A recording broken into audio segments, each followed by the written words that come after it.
All right, we're back for our story of the lovely crew of the Essenza dell'Oceano, which was formerly the Widowmaker, formerly the Sea Spray, formerly the Defiant, formerly of the Maiden's Folly.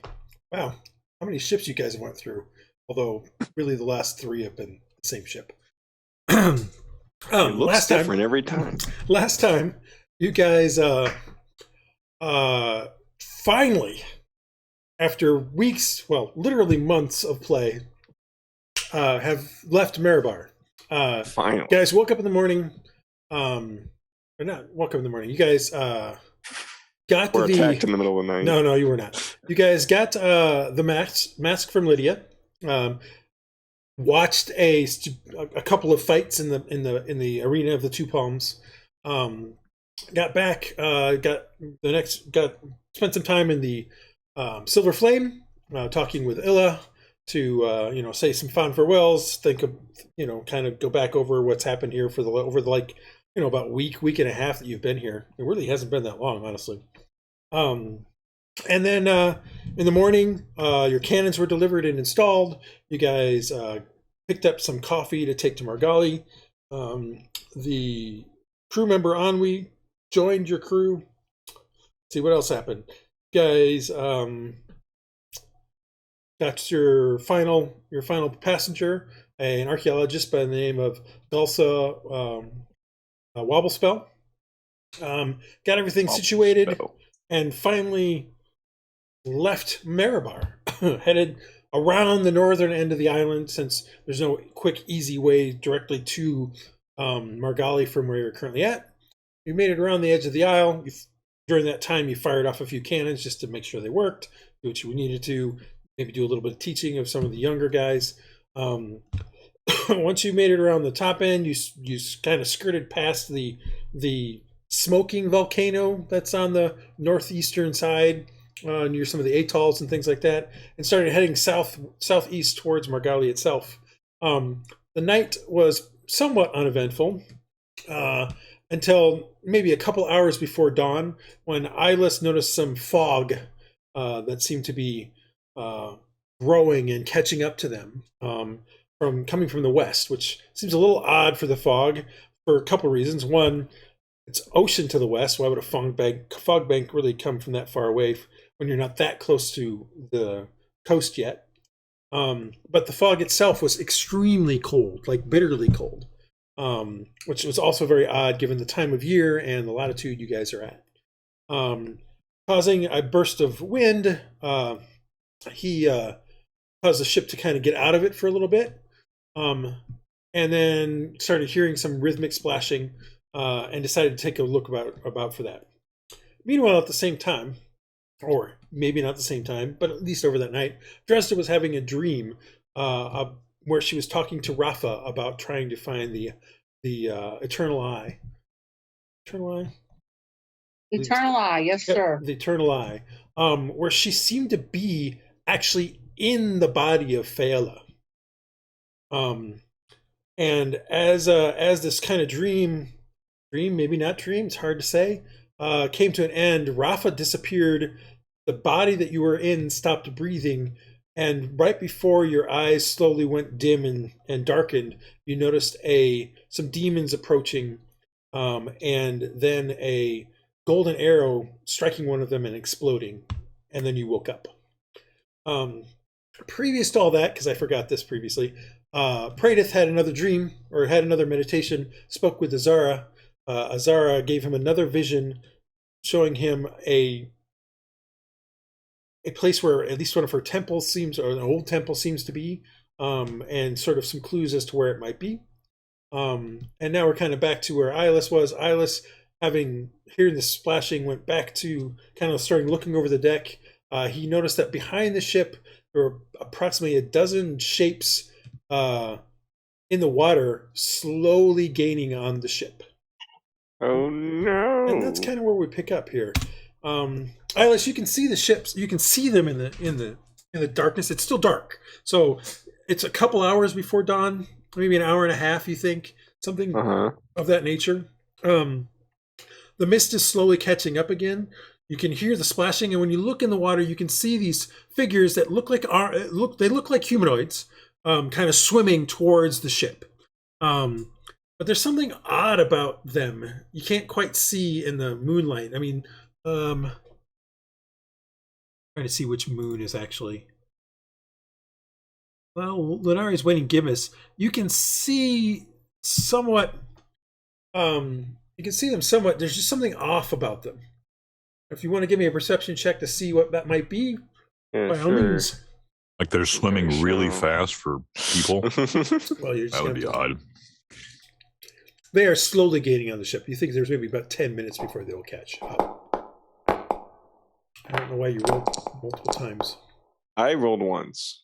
I asked Iylis to give me a perception check. Why did Dresd'a and Praedyth give me one I'm as the well? only one awake except for some of the other Well, crew. Dresd'a has woken up. She's just Okay, still that's down. true. She's still Yeah, in her you're thing. downstairs. Well, not downstairs, but in the front. What did Iylis get? An 11. Well, they are swimming pretty quickly. I mean, are they really swimming that quickly? You're going at about 5.5 miles an hour. Right, yeah. Swimming 5.5 miles an hour isn't out of the realm of possibility. Right. But they do seem to. But they just something looks off about them. You just can't tell in the darkness.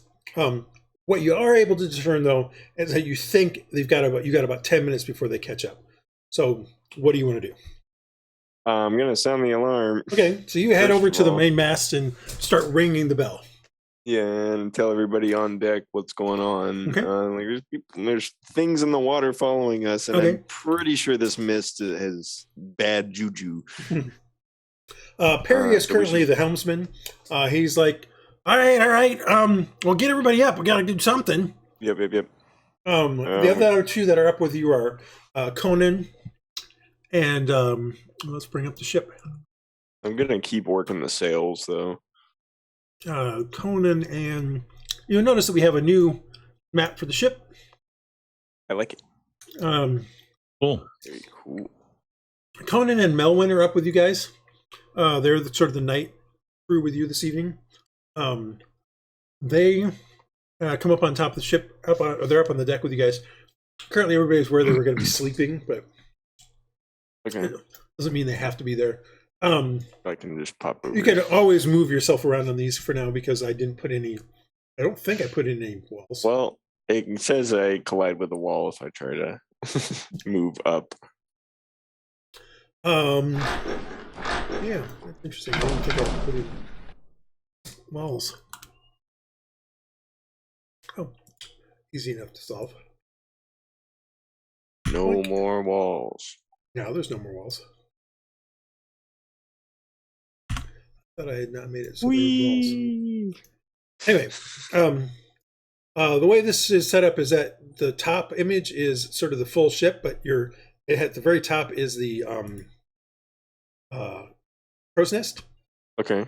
This one here is the The main castle, deck. the castle decks. Gotcha. This one here is the main deck Okay. with the okay. cabins that are in it. Then you got your mid deck, you got your cargo deck, and you got your bilge. Cool. That's really cool. It's also The bilge is now my my home. map, which means that if you guys modify it, I can do stuff with it. I can change it. So, How do we modify it? well, you already did. You added cannons. Oh, right. See? There they are. Nifty. Were you using like a They're not on image top. you found online? No, I moved them down below. It made more sense. Yeah. Okay. The ballistas were on top, right? Yep, Melissa's still on top. Given the fact you guys had 2 days, or had a full 24 hours, they would have just put them underneath. They would have cut out the hole and did everything they needed to do. So it was fine. I just decided to change it. It made more sense as well. So yeah, what are you doing, Iylis? You're ringing the bell. Yeah, and then I'm gonna go back to working the sails. And, Okay. Everybody give me a perception trying to check, give us except get for us Iylis. faster. Can I save the one I just rolled? Nope. Do it work like that?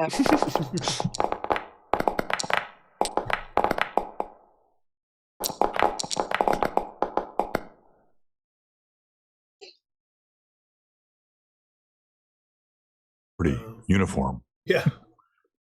Very uniform. Rhux, are you gonna Perceive. perceive? Yeah, you're the last Will one. he perceive? Will he or won't he? He's sound asleep. Well, all of you who've made your perception check, you are awoken. Well, Dresd'a was already awake, so you didn't really need to make it. But you guys awake to the sound of the bell ringing on the deck, on the main deck. All right, so And about 30 seconds later, at least here on the mid deck, Conan comes down and shouts and says, "Everybody up! Everybody up! Somebody's attacking us, I think." Iylis wasn't too clear. He just said there are people in the water. And then he runs back Things up in the the water, and the mist wasn't. That's bad juju. Juju. It's what Conan remembered, so he runs back up on deck. What are the rest of you guys doing? Iylis, you are going to do another gust of wind. Yes. Remember, every time you do this, you are using a second level slot. So, Yeah, I got it. okay. I will wake Oh, up. we have sales. Wait, that hold have a on. command word. You know. Well, we do. Here. Then I'm at. So are they 2 out of friendly 3. or are they? And Remember those guys we rescued the eggs for? The ones that regularly eat people. Yeah. Mhm. can't tell, but Yeah, you guys can get out on the deck. It's been about, I mean, Yeah, you were sleeping, so you get your stuff on. It takes you about I'm 5 going to minutes. pull on my cloak, my armored coat, and get my weapons and go out onto the deck. Yeah, that's fine. question. Mhm. Can I twin Gust of Wind? I think twin means you get to do 2 targets, so no. Yeah, I was wondering if it's limited. What that to would mean. Hold on. It does mean 2 separate targets. Yeah, but can I like target 2 sails? No. Gust of Wind is not it's not a targeting spell. It's just an area of effect. That's true. Yeah. It's a line. Mm-hmm. All right. Well, I'll just do regular Gust of Wind. That's fine. Aha. But remember, I'll yours go- is set up sorry. now. You can do it goes for longer. So That's I'd true, like- and I can also do it at 3rd level. I'd like to go up and start setting up the ballista with whoever else is coming that way. I'm going to make sure everybody's awake. Even Hold on, Rhux. Put a line down. okay. Even Can you do Rhux. something about this fog, Iylis? Blow the fog away? See what we're looking at? I'm more focused on blowing us away from the fog. Okay. I mean, If you guys have any like spare fans, you could bring them out on deck. That'd be nice. Okay. I'll go get mine. okay. I got one. I wanna suppress my thief spirit so I can get the AC bonus. Air conditioning bonus? For the win?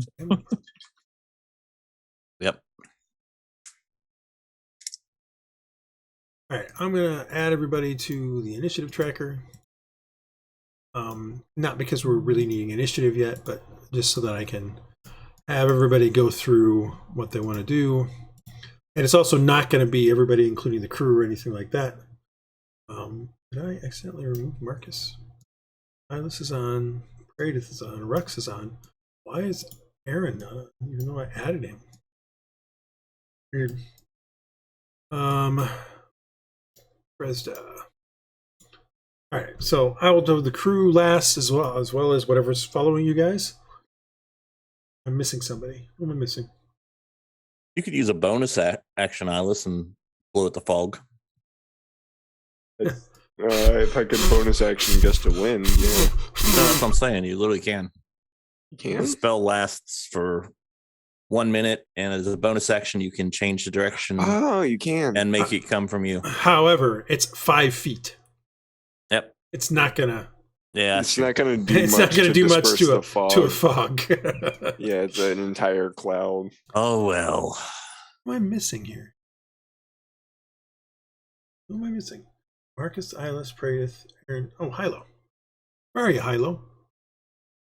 He stayed on the boat. Can't find. Oh, no, Hylough. that was last adventure. There we go. All right, so go ahead and roll some initiative, and then we'll start going through people here. I'm going to use True as the crew.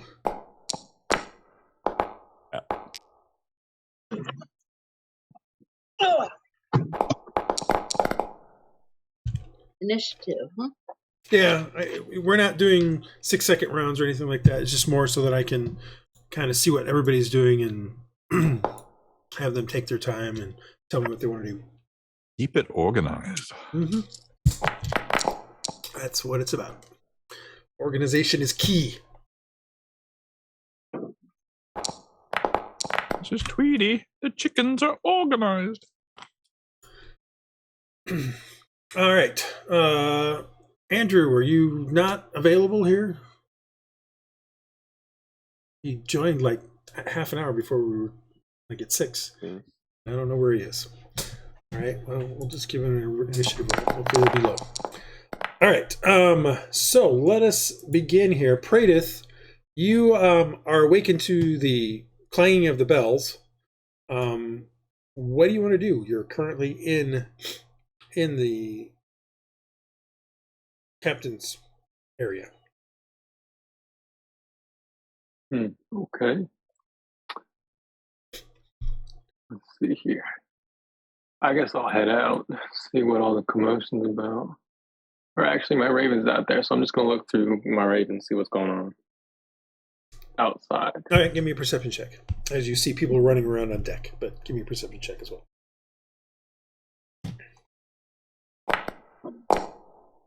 Oh, perception I was rolls are- Praedyth, not. I think the plus is any different though for the raven. I don't think it is really either. Perception is +1. In fact, it's actually worse. Oh yeah, That's +3. It's So 11. hold on, you get one more.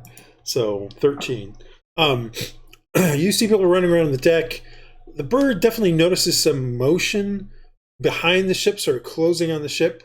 Iylis, your spell will go off here in a second, which will do something. But that's all it notices. That's all it notices, though. Anything else you want to try to do or anything like that? I mean, this is not. It's not like you guys need to give me one action or anything like that. We're sort of in bullet time-ish kind of thing, just so I have something to work with. Well, I guess for right now, what I'll do is stay interfacing with the raven and kind of have him go off the end of the ship a little bit to try and maybe get a little bit of a closer look.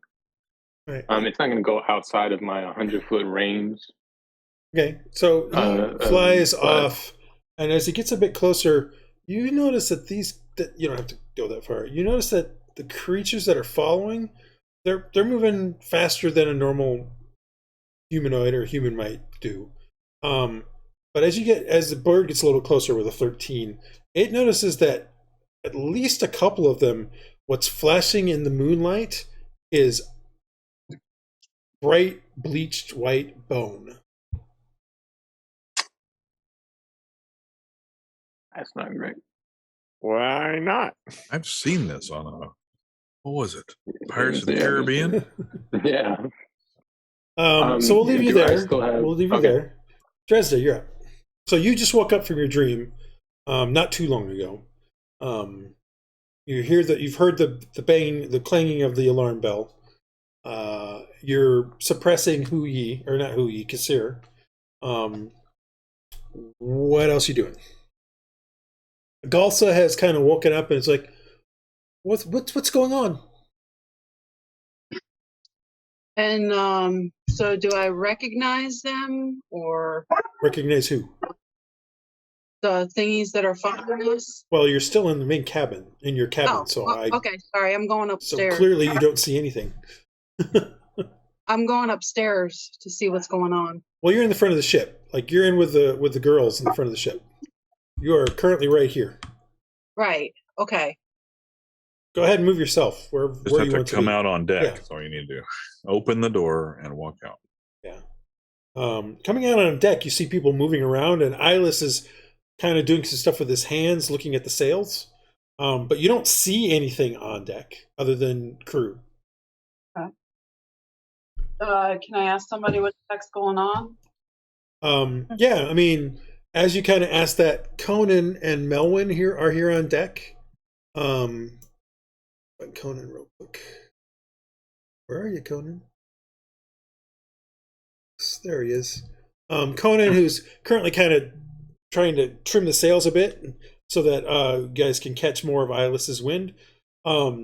Says, Iylis said there's some creatures in the water catching up to us.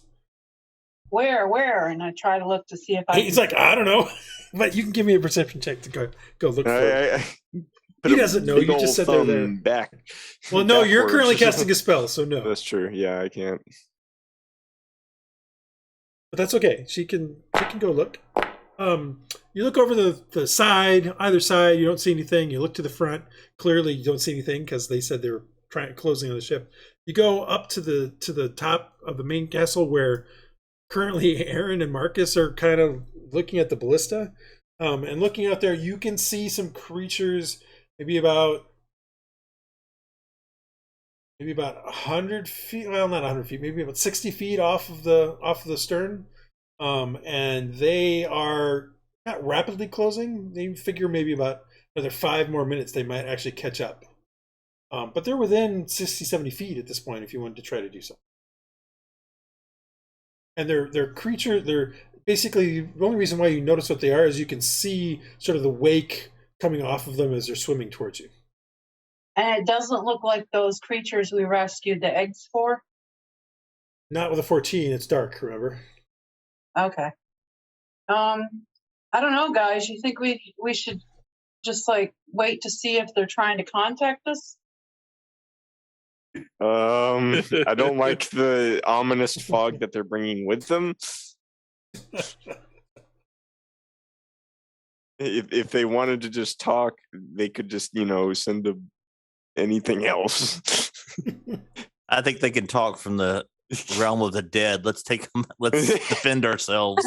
Okay, well, I'll pull out, how close are they swimming to about each 60 to 70 feet. They're maybe about 10 feet apart, something like that. Looks like there's about a dozen of them. I will fire an arrow at the closest one that I can target. All right. And give me an attack roll. You hit it. Oh, it's critical. You hit it. I gotta find the creature. Second. It is.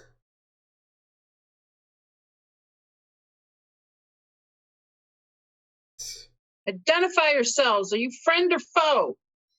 Bing. Shoot at them as you say this. Let's see here. Roll a d6 and please. D6. Right. You hit one of these creatures. All right. So you hit a creature. And you see the arrow stick into it, and it just continues doing stuff. And the arrow is sticking into it. And as you're watching, as the arrow is on it, and you're watching it swim, suddenly you notice that whatever its arm was just kind of sloughs off, and it continues to swim with one arm. Huh. Anyway, well, ain't that the darndest thing? Aaron, you're up. I shall be assisting Marcus in setting up the crossbows. Maybe ballista. Ballista. Okay. So a ballista requires an action to put in to what's the word I'm looking for? An action to aim, an action to load, and an action to fire. So what are you going to do? You're going to try to aim it, or you're going to try to load it? Load. All right. So you have one ballista loaded. All right. Iylis, your spell goes off. All right. Are you trying to do it at a higher level? No, I'm just doing it at level 2 for Okay. now. No, that's fine. I just want to make sure that was the case. And everybody kind of feels the ship lurch a little bit and a creak as extra wind kind of catches the sail and the ship starts to move forward a little bit faster. For those of you who are in the back and are watching these creatures kind of close, this seems to actually go a little bit faster than they are swimming. So for the next 5 minutes, you guys are actually slightly pulling away. So that means they're not going to get here in 5 minutes, which is what it was before that. True and the rest of the crew. True starts directing the crew to help try to catch your wind better, Iylis. So you can see the crew starting to rush around, trimming sails, tying things off. She directs one of the guys to go up into the crow's nest, even though it's dark out. So Rat starts climbing up the rigging to get up into the crow's nest. At the same time, Galsa comes out of the door. She's wearing, in essence, a nightie in some sort. I mean, it's modest, but still a nightie on this gnome, and she's a little sleepy, and she's like watching this thing going on with a puzzled expression. The rest of the crew, some of them are starting to finally come up. So you got Ariana and Catriona and all those guys are starting to come up. Artek gets up on here and starts looking around and pantomiming, and Matt, who's coming up with him, basically says, "Hey, what are we looking at? What do we got to do? Should we get the cannon going?" And so basically, the crew is starting to get together, starting to man the ship to try to improve its speed. Like, you have a nighttime speed because you're being more conservative. So you don't hit things or run aground or shoals or anything like that. It's harder to see, that sort of stuff. Two people, True directs two people, probably Catriona and Ariana, to the front, to the forecastle, with some lamps. So they're getting over to there to start putting some lamps forward. So you can at least start seeing maybe a little bit further out, try to catch something beforehand. And she also directs one more guy to go with them to kind of watch, just look at what's coming up in front of you guys. Hylough, you're up. Okay, so how long is it gonna take me to put my armor on? Usually a minute. It depends on what your armor is, though. Okay, well, generally what I want to do is I want to see if everybody's awake. So you're running around, and that would probably be this whole first turn, is running around and trying to wake everybody up that isn't already awake. You get down into the mid deck, and you see pretty much everybody is awake. The bell was enough. I still don't know what Rhux is doing. I was in the mid deck on my asleep. So yeah, you're coming through there. The one person who didn't seem to wake up, Beanbick. He's still sleeping, snoring, gently snoring in his bunk. Well, make extra effort to get him out, and then Beanbick, your passenger, you're expecting him to fight for you? I just want him to be aware of what's going on. Maybe he can help. You never know. All right, you go over and try to start waking you up, and it takes a little bit of time, but he does finally. Yeah, what's going on? We're under attack. Wow, you're really big.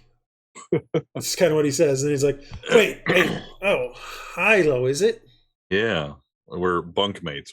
I'm over here, 2 bunks over from you. Anyway, just let you know we're under attack. Okay. I expected you to fight, but if you have anything that you can help with, please contribute. Okay. Well, I mean, I was trying to do it earlier. You guys wouldn't let me touch the cannons. I'll see what I can do. Well, we'll deal with that later. Okay. Let's see here. So yeah. Yeah. So that's my whole turn. Yeah. You're running around making sure everybody's awake, doing stuff. Rhux, Andrew. Yeah. Finally. I've only been asking after you for the last 15 minutes. Not continuously, though. What are you doing? Yes. Well, I'm gonna go up to the top deck. Okay. Move yourself up there. You can just move yourself up. There's no. So you head up there. One? Yep. That's the main deck.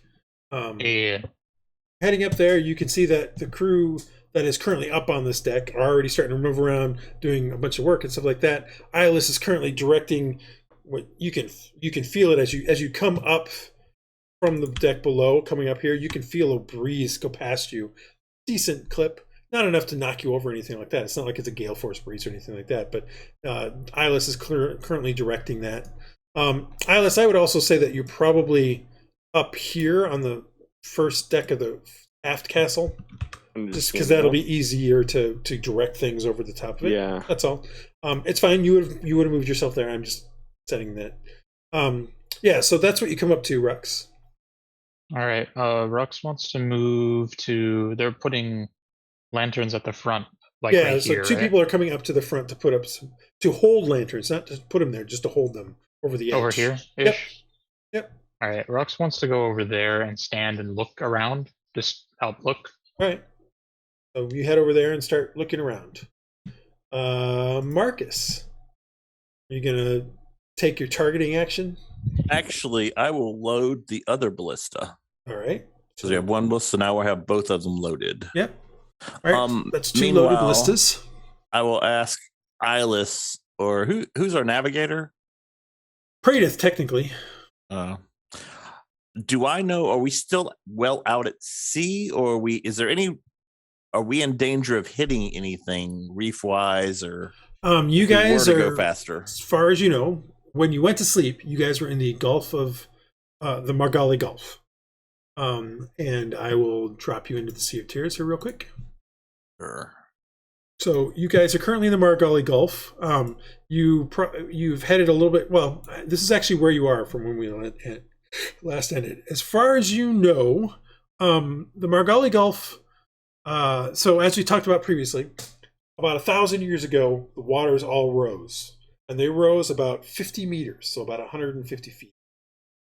Covering like this, all of this right here used to be land, used to be a peninsula that connected these two islands. So this whole thing was sort of a peninsula, Margali Peninsula. Gotcha. And so now, but it was not super high. It was basically a low kind of peninsula that was anywhere from between 5 meters above sea level at the time to about 100, 125, with some points that were higher than that. Clearly, some of the islands and stuff are. It was larger than that. But that does mean that there are spots here where it's rather shallow at times. Where you're currently at should be fine, but you'll need to ask somebody who's got a bit more maritime knowledge of where you're currently at. Okay. And now we're going back to the ship. All right. As of right now, the person who might know that, your navigator, Praedyth, doesn't seem to be out on the deck. Okay. Well, I will continue loading, and I will try to get a view of whatever's back there as I. All right, give me a perception check. Okay. I mean, you can see the things moving. This is just a question of can you identify what how much can I see of it? Yeah, the aiming thing will only allow me at 30 feet, unfortunately, because it's a crappy spell now. Okay, let's get everything going here. Why is my page not coming up? You solved this. I thought I did too, but apparently I did not. You can also just click on yourself and then. I had myself spread out so the pop-up occurs on the other page. Cool. No. I just meant if you select yourself on this scene, if you select your token, you have the mini HUD, and it also has your skills on it. Gotcha. That's all I mean. I was having trouble getting back to that. So you get the ballista put into the other one, the ballista bolt in the other one, and then you kind of turn and look over the edge, and the creatures aren't getting any closer. In fact, they're slowly coming back. Probably not as fast as they were gaining, but they are still slowly going backwards. And you finally get your first kind of really good look as one of them kind of comes up over sort of a small wave in your guys' wake. And there's enough moonlight at this point with your eyesight and kind of looking that you realize that at least that creature is missing chunks of flesh. You can see partially into a bone on its arm. It doesn't, if it's a human or a humanoid or anything like that, it doesn't look like it should be alive, let alone moving. I think we're being chased by the undead. What I cry out. Yep. All right. Praedyth, you hear that as it becomes your turn. Well, yeah, I figured that one out. Praedyth is going to put on his Mask of Aerra. Okay. And he's going to cast Augury. Okay. And what is your question? The question he has is... I think it's only one question, right? It's like I get to talk about one thing I'm planning on doing, Yep. an action, in a course of action I'm planning on taking within the next 30 minutes. Yep. So Okay. if we try and fight the undead, what are our odds? And my answer is wheel, woe, wheel and woe, or nothing.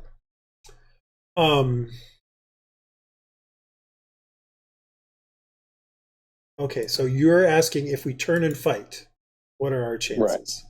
Right. You feel you feel a cold breeze, coldness kind of shiver up your spine as for maybe about 5-10 seconds you are unable to see, and then you're blind for about 5 or 10 seconds, and then you can see again. You take that as whoa. Yeah, pretty good. It is a minute casting time. Do I have to wait for my next turn to run out on? Yeah, because we're kind of doing minute by minute here a little bit. So yes, this is all you get around this particular time. Dresd'a, you have hit one of them. You hear Marcus shout that it seems like you guys are being chased by the undead. What do you do now? He wants to negotiate. Well, she wanted to negotiate before, but maybe she doesn't anymore.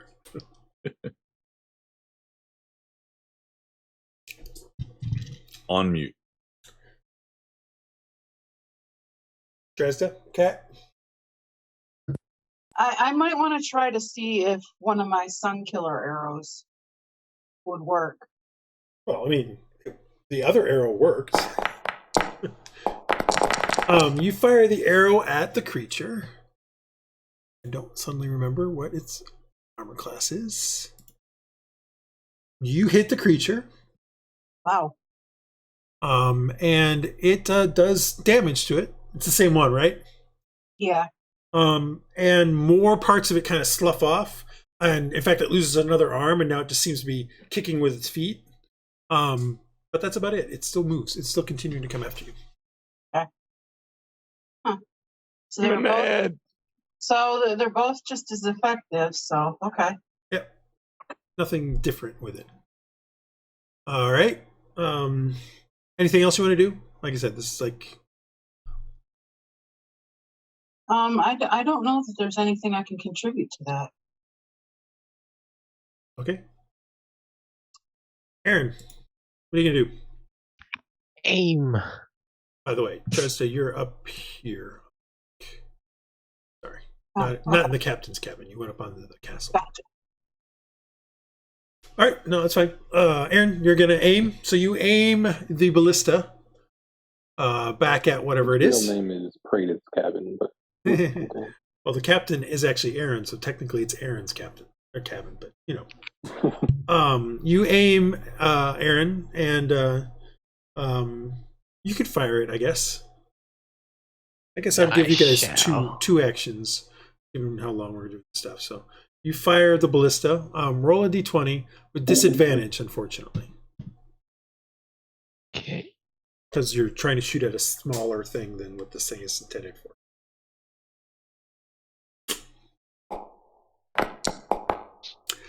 Well, the bolt streaks out, and it just comes up short,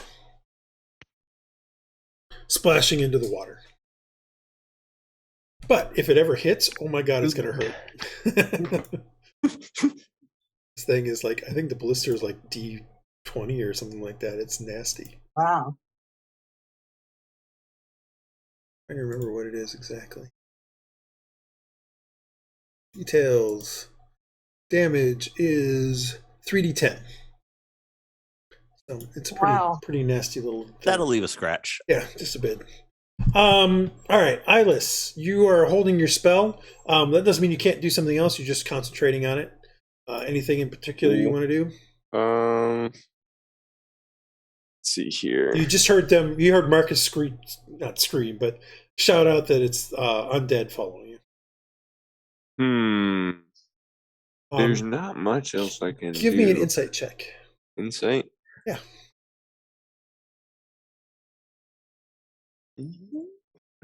I'm trained. 16. All right. So, given that undead bit and how cold the fog was, you're kind of wondering if maybe there's something back there in the fog. Okay. It's like something larger. Yeah. That's chasing us. Yeah. I'm going to.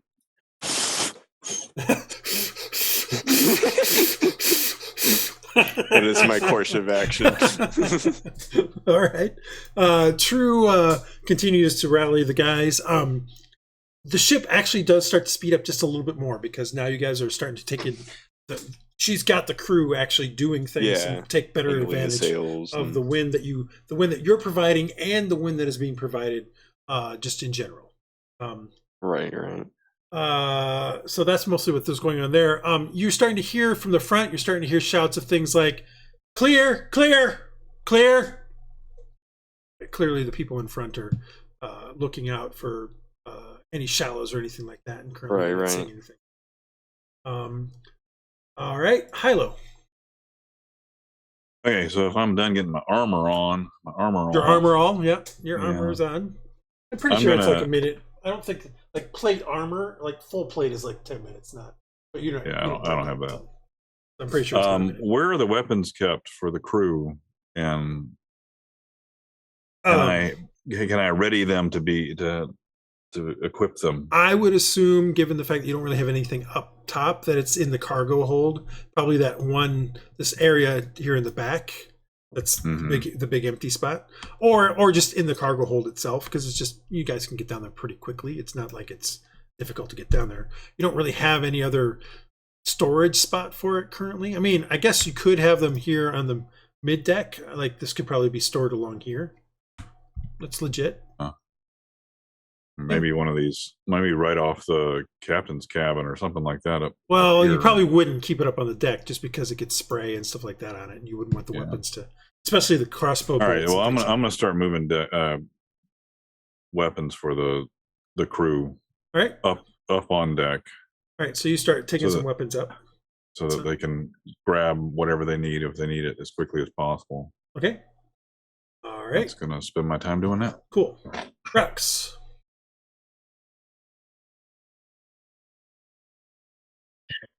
Okay. So yeah, you're hearing a couple of people that are the one person up there who's not you. So what we got up there is we've got Catriona and Ariana are holding the lamps. And then we've got holding the lamps up here. You've got Kaido is the one that's actually calling things out. As well as you. Like at this point in time, you guys are both kind of up here calling things out. And these guys are holding the lamps over on the edge. Doing anything else? I mean, give me a perception check.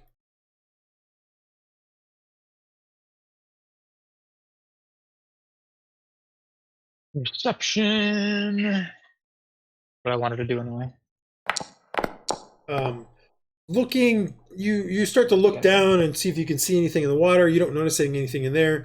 The ship kind of lurches a little bit, and you kind of slam back into the beam that's here, which is another mast of some sort. You got some sails that are coming off of this. Kind of hit your head a little bit.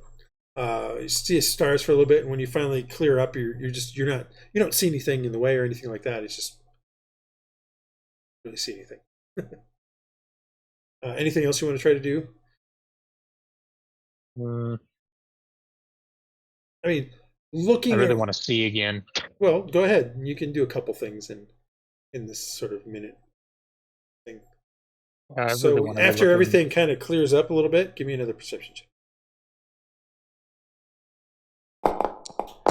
I mean, looking over the side, you don't see any problems, and kind of looking ahead, you don't notice anything as far out as you can see. I mean, there is, a gibbous. The largest moon is at Gibbous, so it is providing some light. You don't notice, at least as far as you can see, which is maybe a mile, maybe You don't notice any rocks or anything that are jutting out or anything like that. But that's probably about as far as you can see in this really dim light. So everything looks clear so far. Okay. I'm just gonna keep a lookout because I'm worried about them coming from 2 angles or something. Okay, Marcus. Until I'm needed to fight on the other side, I'm gonna stand over here and keep watching. Right, Marcus, what are you doing? Iylis, can you tell if this is magical? It. I mean, I've never heard of a fog chasing us like this. It's Well, the fog is doesn't slowly seem- falling back again now because you guys are moving faster. So. Oh, is it? Okay. Yep. But it is staying over them, though, right? It's staying over the creatures. Well, no. The creatures are at the very edge of the fog. The fog Okay. is much thicker, about 100, 200 yards, maybe 300 yards further back. Much thicker. Okay. Got it. If it is magical, can you dispel it, or can you sense who it is that's bringing us about? Can't dispel something that big, but I can. It's definitely like it seems like if these are undead, I'm thinking this is something larger that may be inside the fog. So, or even a ship that may be commanding them. Some people. I will be to be more clear about it. This looks like a marine inversion layer coming into the shore kind of thing. Like when you see fog coming into the shore in the early mornings, it looks like that. It's only about 300 yards away from us. Okay, got it. Praedyth, are we clear to activate the sail to speed up the sails? And I'll wait for his answer. Okay. And it is now Praedyth's I turn. am aiming the ballista, but I'm not firing it. I'm just aiming. Well, you can do 2 attack. You can do 2 actions. You can fire it if you want. I know, but I'm waiting until I get a better shot. Okay. They have fallen about 10 feet further back at this point. Okay. Praedyth, you hear some shout from above about whether or not it's too shallow to use the sail. Okay. I mean, remember, you're still in the captain's cabin. You have not left the captain's cabin. Yeah. Do I probably have some like maps in here that I could figure out. Yeah, you can go look at the maps. Give me a survival check. Okay. You kind of start looking over the charts and stuff like that. Oh, 10. Based on your knowledge and looking at the nautical chart you got there, you feel that at least at this point in time, the chance of running into something is somewhat minimal. Like, you're in the Gulf. So there's always a possibility that there might be some shoal or something that just hasn't been charted. But where you're far enough out to the northwest of it, in the northwestern portion of the Gulf, that you know that most of this over here is going to be 50 feet deep, 30 feet deep, something like that. Not really a problem. Now, is there does he know if a slight course correction could lower the odds more? If you turn more east, yes. Although at some point, probably within 6 hours, you should be. Well, let's see real quick. Let me check something.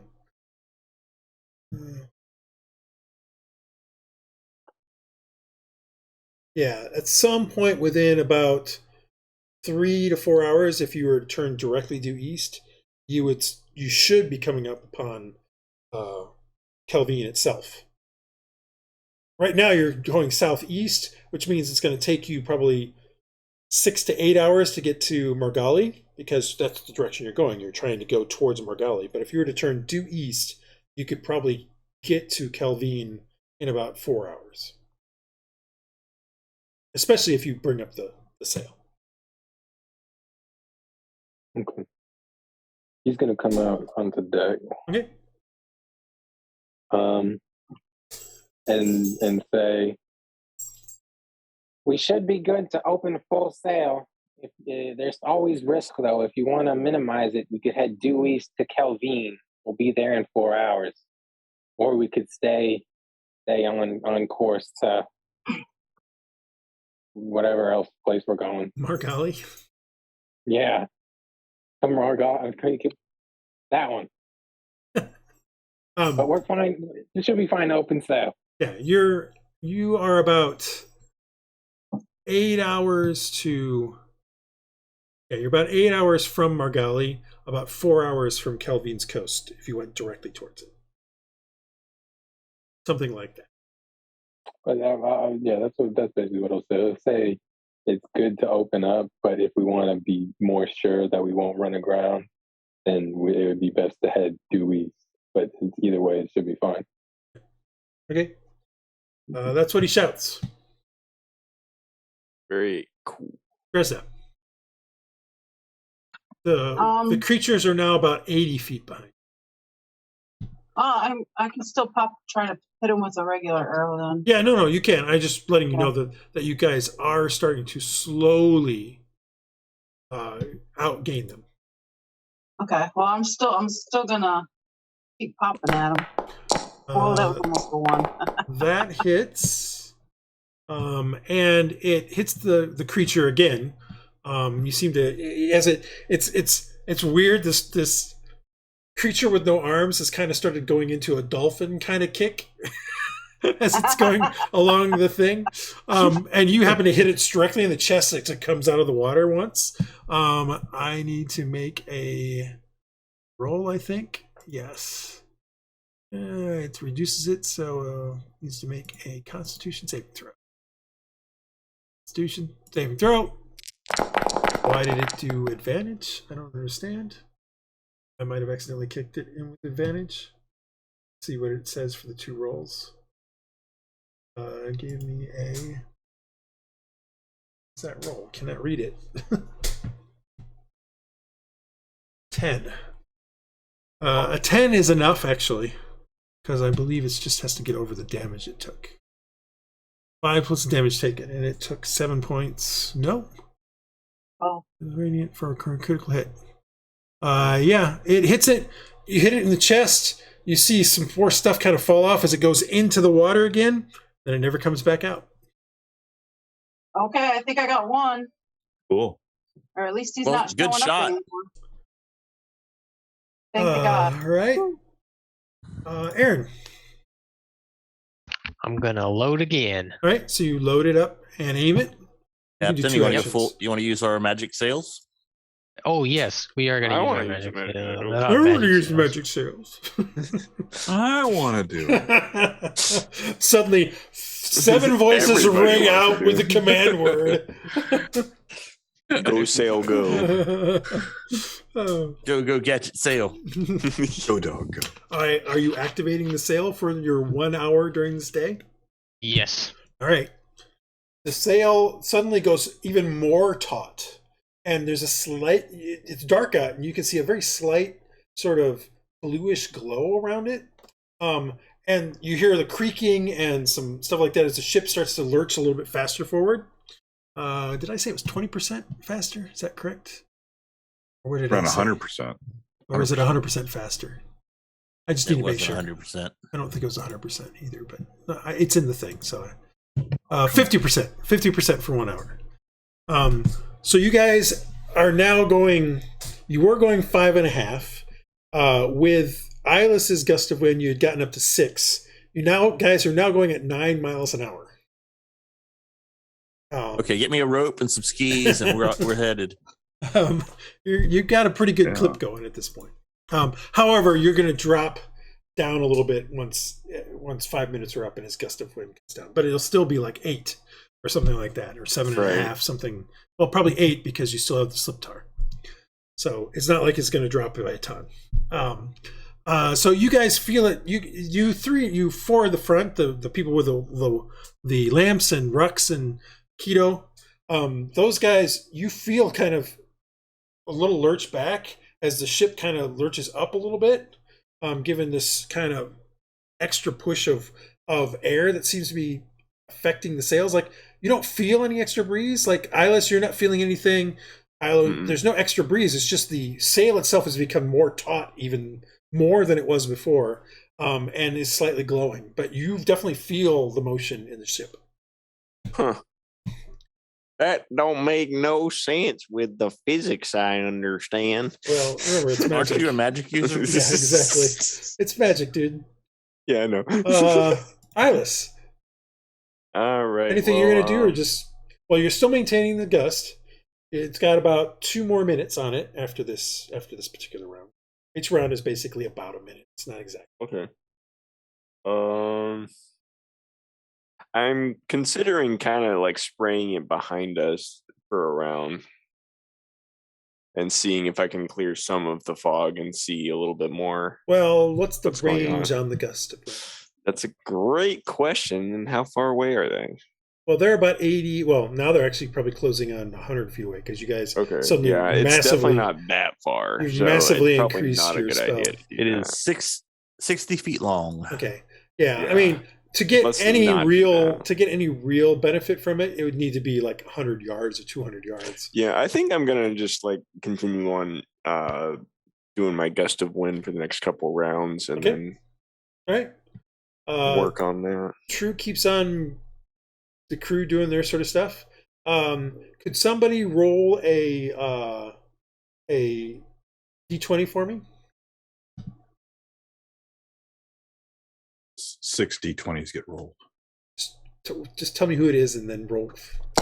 Oops. That's like 5 d10s, but 2 d100s. Thing out of my way. All right, so Rhux rolled a 19. All right, so True and the crew are doing really well.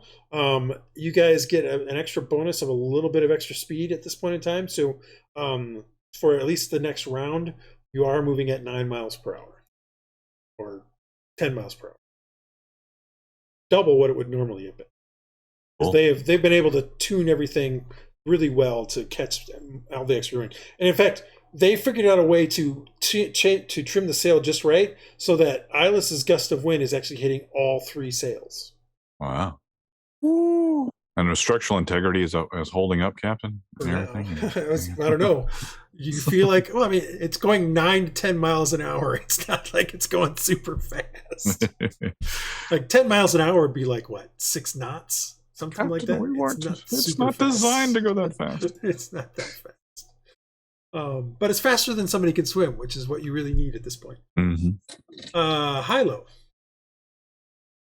So have I gotten all the weapons ready? And yeah, you've been pulling up weapons on deck. As people have been coming by, you've been kind of handing them out. So several people now have 40 axes more than anything. That's the easiest one to give them to. They've been doing stuff the most with that. True didn't need anything. Artek and Matt, you've given a couple of the crossbows. Matt continues to ask, should we get the cannons ready? He really seems to want to use a cannon. And when you guys basically are no, he actually is he and Artek actually come up to help you guys with the ballista. Yeah, that's probably good. So you guys will be able to start firing. I think the cannons are pointed in the wrong direction, I tell them. Yeah. No, it's fine. They understand that. We're hoping you guys would turn and fight. Yeah. Anything else you want to do? I'm gonna root on the crew and help where I can. Okay. Rhux, you doing anything in particular? At the end of this round, we are going to change over to something, but get there. Rhux, do you have anything you want to do? Rhux is just keeping a lookout because we're going real fast. So he doesn't want to hit anything. Give me another perception check. He really doesn't want to run aground again like the last ship. Everything looks good ahead of you guys. You're definitely moving faster. You're definitely concerned that given the speed you guys are moving at, that there really isn't going to be a lot of time to do any kind of course correction or anything like that. But so far ahead of you looks to be clear, at least as far out as you can see. And since, you can see out maybe about a mile from where you're at, that gives you maybe about 6-7 minutes to be able to do some kind of correction. So far, nothing within that mile seems to be a problem. But there could be something hidden in the dark water. You really can't see into the water very well. Even with the lights. Doesn't somebody have a raven they might be able to use to see a little farther, maybe? Marcus.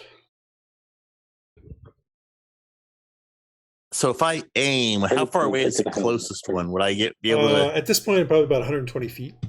But remember, ballista's got like a 300-foot short range, I think. Okay. It's just a disadvantage is the gotcha. Since I have sharpshooter, would that get rid of the disadvantage? No. Okay. Again, it normally does with bows, but this isn't. I know it's not. This is a siege weapon, not a bow. Yes, so I know. That is why. Sharp siege. 120 feet is actually the short range, so you're there just at short range at this point. Marcus is arguing whether he's cheaper and wants to save the bolt. I'll fire it. All right. Gee, does he want to spend a GP or not? That's exactly right. We've only got so many of these things. All right, so is it like firing a longbow, I guess, would be equivalent? Just roll a d20. Well, disadvantage, you can add your dexterity score because you are kind of aiming it. Can you do the thing on the ship with the ship character? You can. I mean, I can roll there's it. There's a ballista weapon on the ship. Okay, well, let me find it. Actually, I already fired it, it seems. Oh, wow. That works. But I fired it with advantage. I like that even better. Yeah, it keeps firing it with an advantage. I don't know why. That's weird. It's a really accurate. Well, either way. Let me see what it did. So it should have disadvantage, so I need to see what the 7 plus 5, so 12. 12 actually does hit this creature for 23 points of damage. Excellent. So you see a bolt go straight through this creature that's swimming in the water, and it slows it down because now it's got this bolt in it. So it actually starts to slow down. It's still swimming, but it slows it down. It's not able to swim as fast. That's something. Okay, that'll be okay. All right. Turn. So you guys have activated the sail. You're clearly now going faster than the creatures are swimming. You are clearly going faster than the fog is gaining on you. The fog was gaining on you, but not quite as fast as the creatures were. Those of you who are on the aft castle, so Dresd'a, Marcus, Aaron, if you would give me one more perception check as the thing starts to kick in, as you guys start to sort of go away a bit.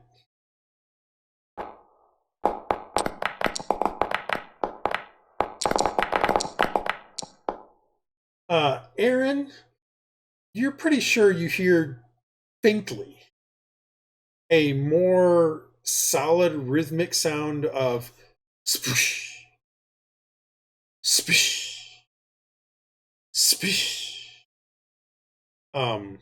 Sounds a lot like oars hitting the water too. But it is slowly fading. Like it's hard to hear. Whack. So we're now basically for the next hour, what we need to do is checks to see if you run aground. Yeah, I will go up front and help look and. Praedyth's going to take the helm. It's going to take a whole hour for us to do that. Well, I mean, the sail is activated. So unless you drop the sail, no. So unless you drop the sail, you're going to be going at least 7.5 miles an hour because your gust of wind will stop here in a minute or two. Do you want to turn more to the east to make it a little better on us for odds wise? I think that was a good suggestion, Praedyth. Yeah, I was thinking we might adjust. I was not like go due east, but we could adjust at least a little bit more eastward for a little while we're going this fast. All right, so somebody give me a survival check. You can have advantage because you do have people up front that are trying to maintain. What's our survival look like? Yeah, okay. Let's see. This will be the first one, so we're going to do 4 of them. One for I have 15 a plus minutes. 4. Yeah, whoever's got the best wisdom.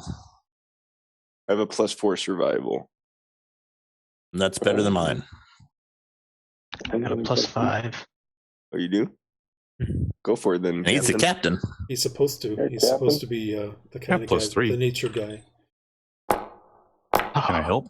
Nice job. Right, so you guys are able to avoid anything for the first 15 minutes, the first 15 minutes of the sail being up. After 2 minutes, Iylis's gust of wind drops. Iylis, did you want to try to bring up another one? So you drop down from approximately 10 miles per hour down to about 8. But if you wish to, you can bring another one up for 5 I want minutes. a perception on like the fog and Everything is off the back. You guys are outpacing all of that. Okay, we are currently even with. Well, I mean, you can wait. You can wait 5 minutes and try to yeah, see. save your breath. Yeah. Nice. If you watch for about 5 minutes, yes, you are still seeming to outpace all the stuff. Cool, perfect. Then I'm going to help out with other stuff like just general sail rigging. All right, so that's the first 15 minutes of your hour. You've directed a little more easterly. Let me end combat for the time being because you guys do worry about that. And let's bring up the Sea of Tears here. So you guys sort of directly head a little bit more east. Sorry, I meant to do that. Give me another survival check. I nominate Aaron from now on since he's captain and has the best role. Give us a survival check. Might have to do it from your character sheet. With advantage? Yes, because people are helping you. Well done. All right. So you guys continue moving that direction. I mean, 15. And so far, one time during this 30-minute break, did you notice anything that kind of broke the waves and you guys were able to clearly steer around it in time? At this point in time, the fog bank, you don't hear the swimming creatures. In fact, you don't even see them anymore. And the fog bank is quite a bit behind. You can see it because it's you can actually see it still because it's white. So in the moonlight, you can see the whiteness on the horizon. But it is definitely fallen back. Give me another one. How long before daybreak? About an hour. Okay, what did you do? You've gotten 25 every single time. I don't know. I'll take it. It's so good at surviving. All right. Yeah, you guys keep moving. You move a little bit further towards the east. It's in Texas, so and continue. You're easily avoiding stuff. At this point in time, you are starting to see some slight brightness on the eastern horizon. Clearly, you guys are getting close to, like you're within an hour of daybreak. One more. Oh, I guess I should also point out that was not with an advantage. Just roll another d20. All right, 16 is good enough. You don't hit anything, at least. I forgot to mention with that last 15 minutes, the fog bank is barely discernible on the horizon. Like you guys have started to outpace this. Like easily, you guys have went like 2 miles further already than whatever that fog bank was over the last 45 minutes. So this is the last 15 minutes. Cool. Praedyth is going to have to just adjust back to proper course. All right. Did somebody already move the ship? I did not. No. I don't I think thought so. it was this way, and I thought you guys went that way. Anything. It doesn't matter. It doesn't matter. So you spend another 15 minutes. By the time that is done, you guys have went in that 1 mile or in that 1 hour about 8 miles, 8.5 miles, something like that. You've moved, more than 50% farther because of some of the good rolls and things like that you guys have gotten. The fog bank is clearly no longer seen. Did you just move it again? Yeah, I just moved it. Okay. The fog bank is clearly no longer seen. The eastern horizon is much brighter now. You figure you're maybe half an hour or so from light, but you feel the ship. You see the blue glow on the sail fade away. You see the sail slacken a little bit. It's still the wind that there is still some wind that you're catching from just the normal westerlies and things like that, but it's not as taut as it was. Hell of a job, crew. We've done well. And you feel the ship slow down a bit. Looking back behind, somebody wants to do that, then you give me a perception check. Yes.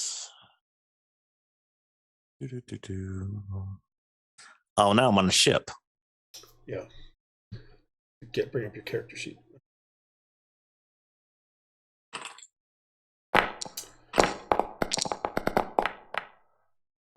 Looking back, you don't see the fog bank.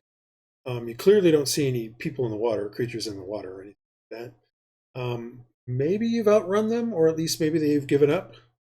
You're just gonna have to keep track, keep watch. And it's boosting the bird out for a little bit. Yeah, I mean, We should be. Go ahead. Are we going to be in port today? Was that what the? By midday is when you were expecting. Yeah. So Lewis kind of circles around a bit. It is light enough out that he does see to the east. There is some islands to the east, maybe 4 miles off. So But it's not kind of look Kelvin. south. Yeah. You guys continue your normal tracking, and about half an hour later, suns rise. Day breaks. Give me another perception check. Rat from up above, who's up in the crow's nest, shouts down, "Nothing on the horizon, Captain!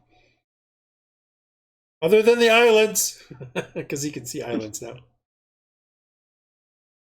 It's possible you've outrun this ship, or it's given up, or whatever it is that was chasing you. did the ship we saw yesterday? Did that seem to have oars? The one that was off You don't in the know. distance. Like I said, they had mentioned that they looked like a merchant vessel, but they only saw it a couple hours before dusk.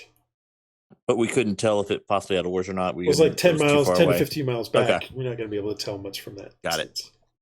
Do we have a telescope, spyglass, or anything like that? Is that I standard have equipment, or- one. I've Oh, got that's right. a You fixed it. spyglass. Yes, he that's does. brand new.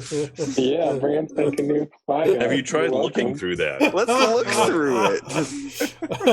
I have a brand spanking new one.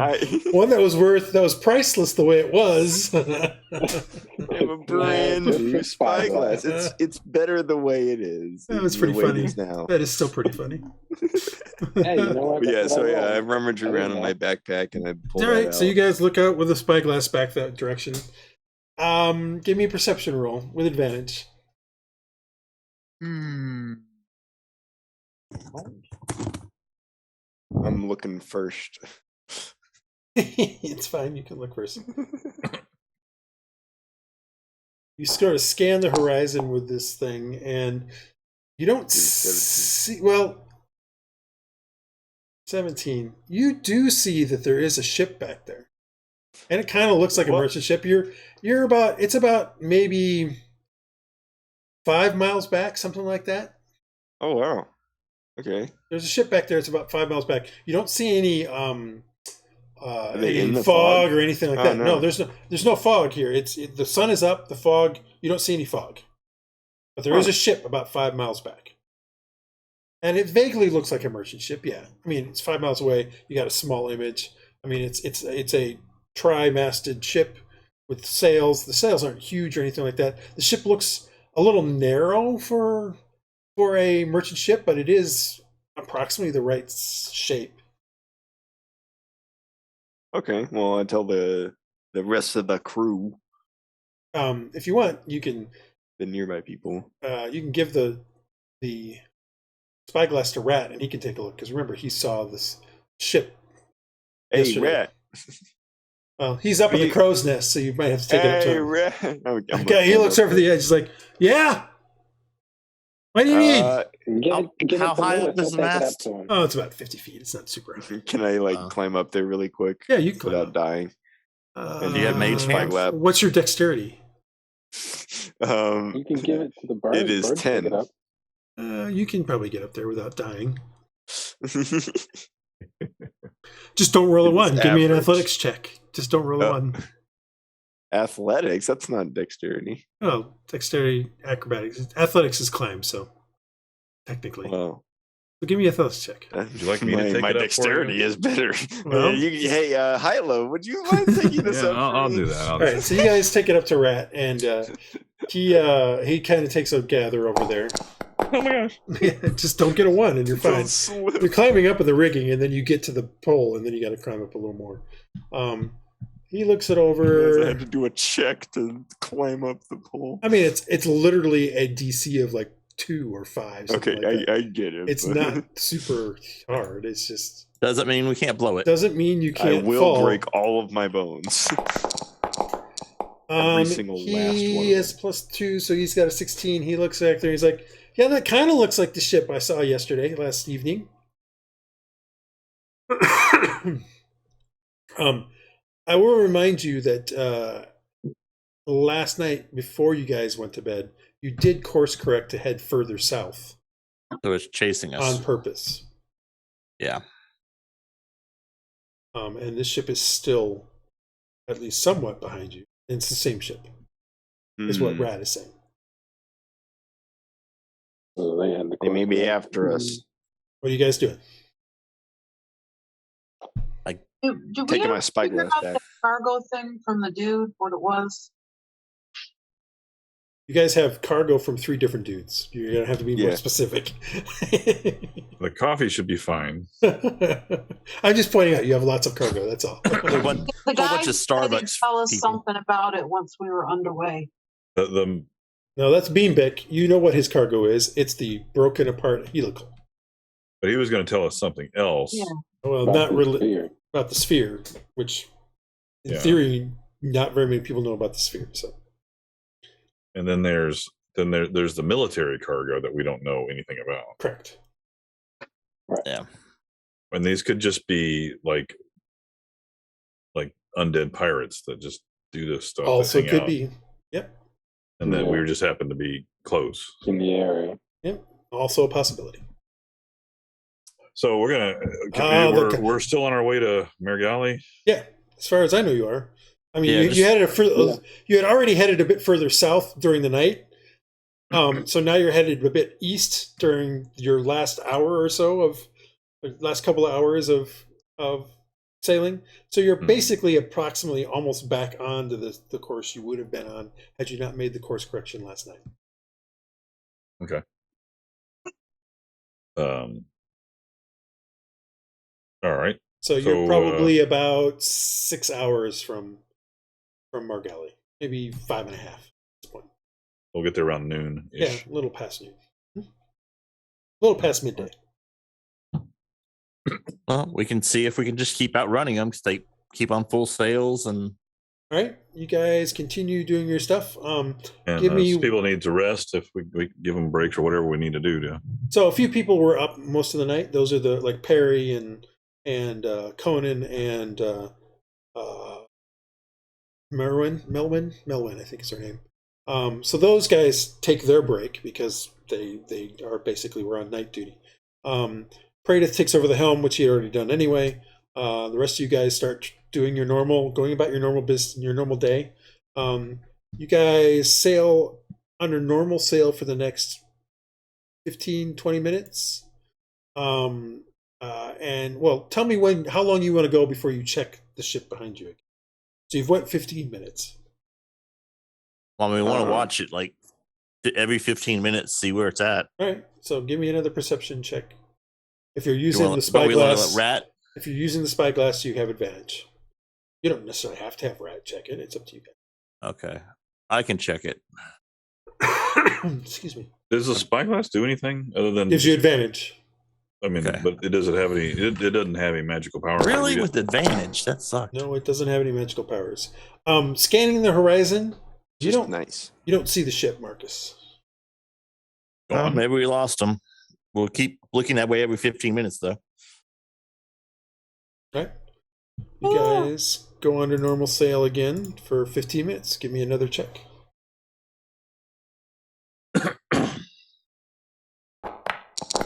My dice suck.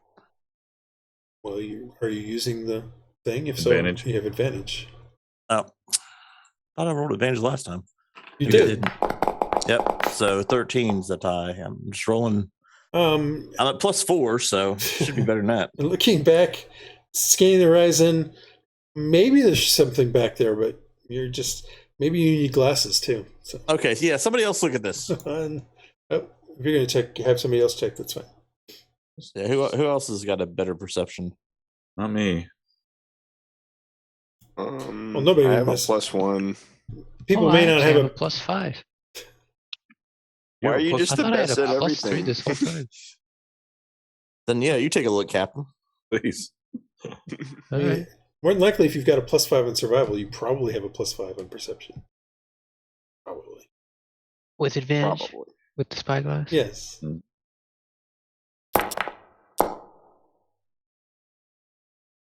we go. All right. 15. 15. Looking back there, you do see a ship back there, but it looks like it is actually turned and is heading in a different direction. Like it is not necessarily going away from you, but it looks like maybe it's either heading south. It looks like it's heading south, is what it looks like. Maybe we're out of their hunting ground. Looks like we made it, guys. Let's just keep an eye on everything and Turn around and go report. get them. So you guys gonna do another check after another 15 minutes? Yes. You want to do it, Aaron? Yeah, I got it.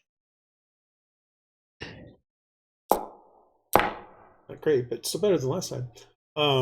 Yeah, scanning back behind you, you don't notice anything, but as you kind of scan, as you sort of swing towards the south, you can see that you can just barely make out a ship heading south.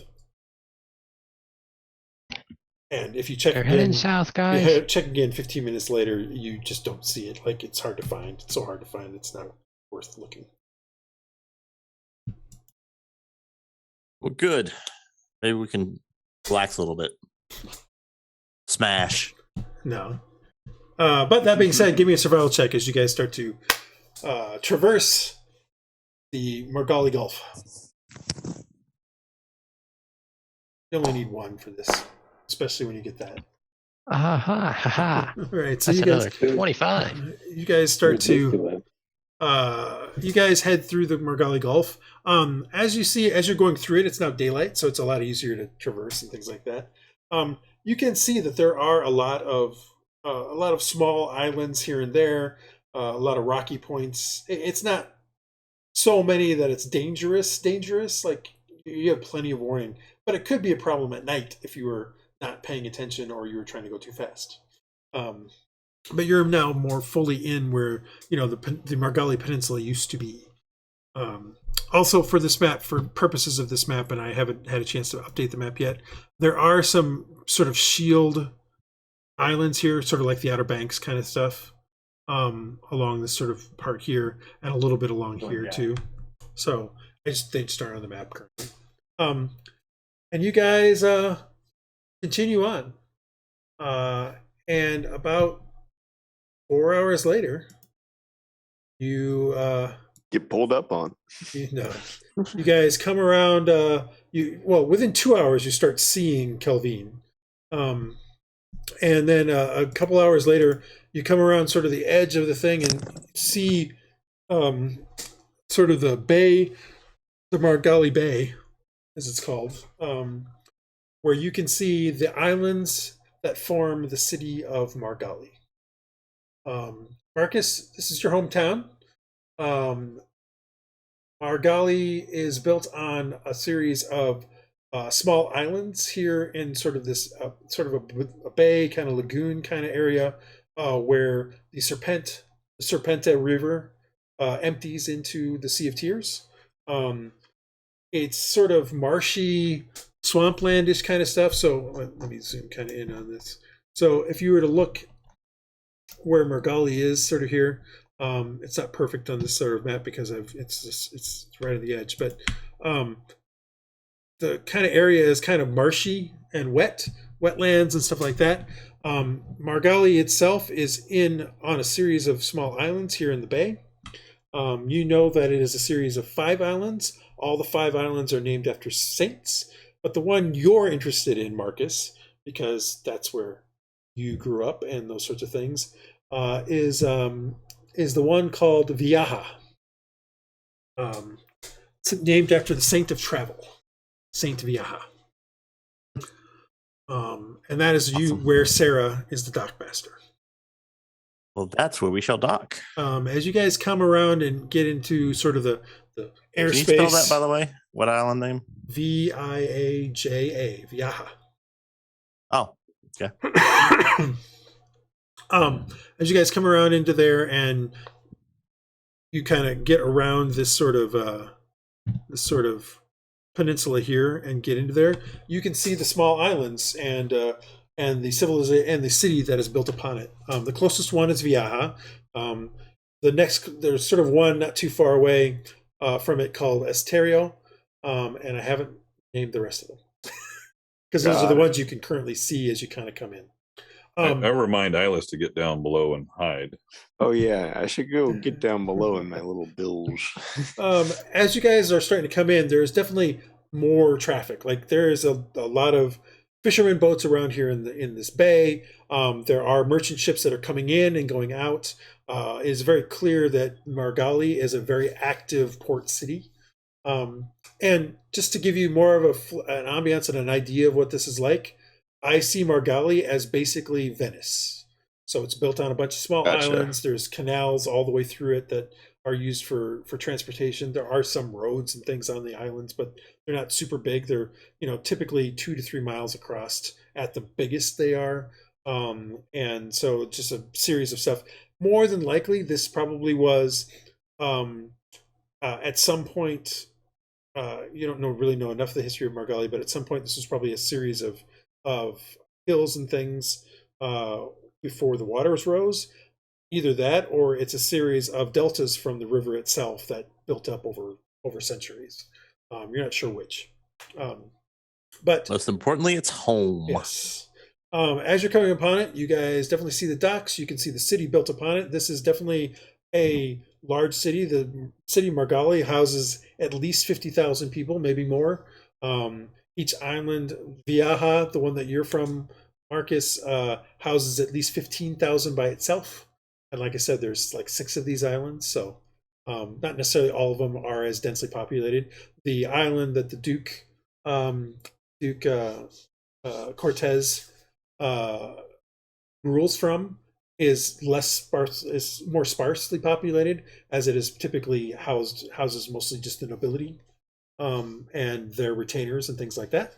And it's more in the center of the islands, so you can sort of see the Duke's castle, because that island in the center, it has a set of hills and stuff on it that kind of raise it up a bit.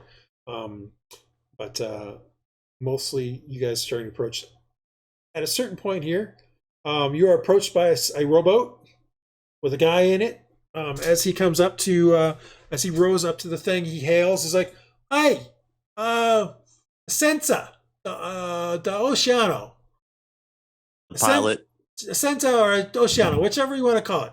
Too long a name here, guys. The voice is familiar to you, Marcus. Looking over the side, you see a guy you used to work with and a childhood friend, Aerra. He sees you looking. He's like, it's only too long because you never learned how to spell or read. Marcus? Aye. Oh, good to see you. I assume you're going to Viaha? You do? Yes, indeed. All right. Well, throw me a line and I'll start directing you in the right way. We've got much to talk about when we get back. I haven't seen you in a month? About that. Good.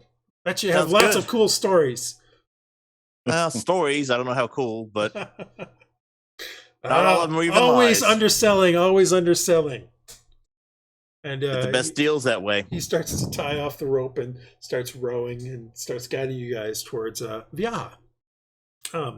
It takes you a better part of maybe as you approach the docks of Viaha. It's very bustling, as I was mentioning, but not just Viaha is bustling. Also, Esterio seems to be pretty heavily traveled with ships and barges and things like that. You see a third island a little bit further back that also lots of ships and stuff like that. But as you're approaching Viaha, the ship styles are mostly Echinosian. So the ship you are on, the merchant ship you're on, is also Echinosian. The Echinosian ships tend to be a little bit narrower, not quite as rounded as they come up, probably because they're all based upon, in essence, the trireme that the Echinosians used to use centuries ago. So they're a bit narrower and longer than they are sort of tall and things like that. But as you're approaching the Viaja docks, you see that there are several merchant vessels of Ecanosian design that are docked, including a galleon-sized ship. Well, it looks like gold trim glinting in the sunlight. It takes you another. Do I recognize that ship specifically, or is it just a? You do not. Okay. I was checking my notes. As you guys approach, and I'm trying to get the timing set up.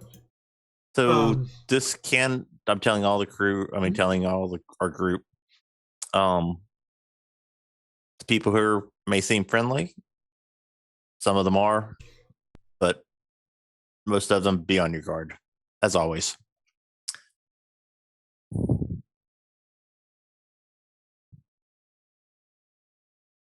All right, I guess Got we'll it. be on Yes, our sir. guard. I'm just You on my especially, guard. Iylis. I'm just on my guard in general. Yeah, Just how I don't am. encourage any pit fights or. I don't know what you mean. I It's think just you do. Well, we're not the kind of I'm not person planning I on am. staying here very long. No.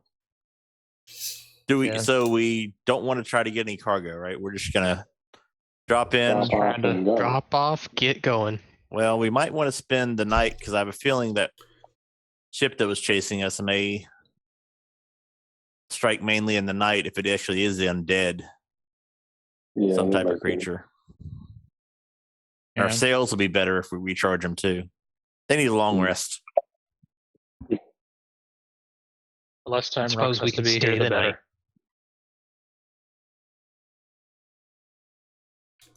You hear the gentle bump as you guys kind of get into the docks and start getting tied off.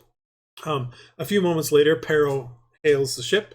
And he's, assuming you say yes, he comes up the gangplank, gives you a big backslapping hug. Notices Fair turn Hylough and says, "Ah, I see you still have that naive young man Hylough with you." He may not be as naive as he used to be. Where have you guys been, and what are you up to, and what brings you back to Margali?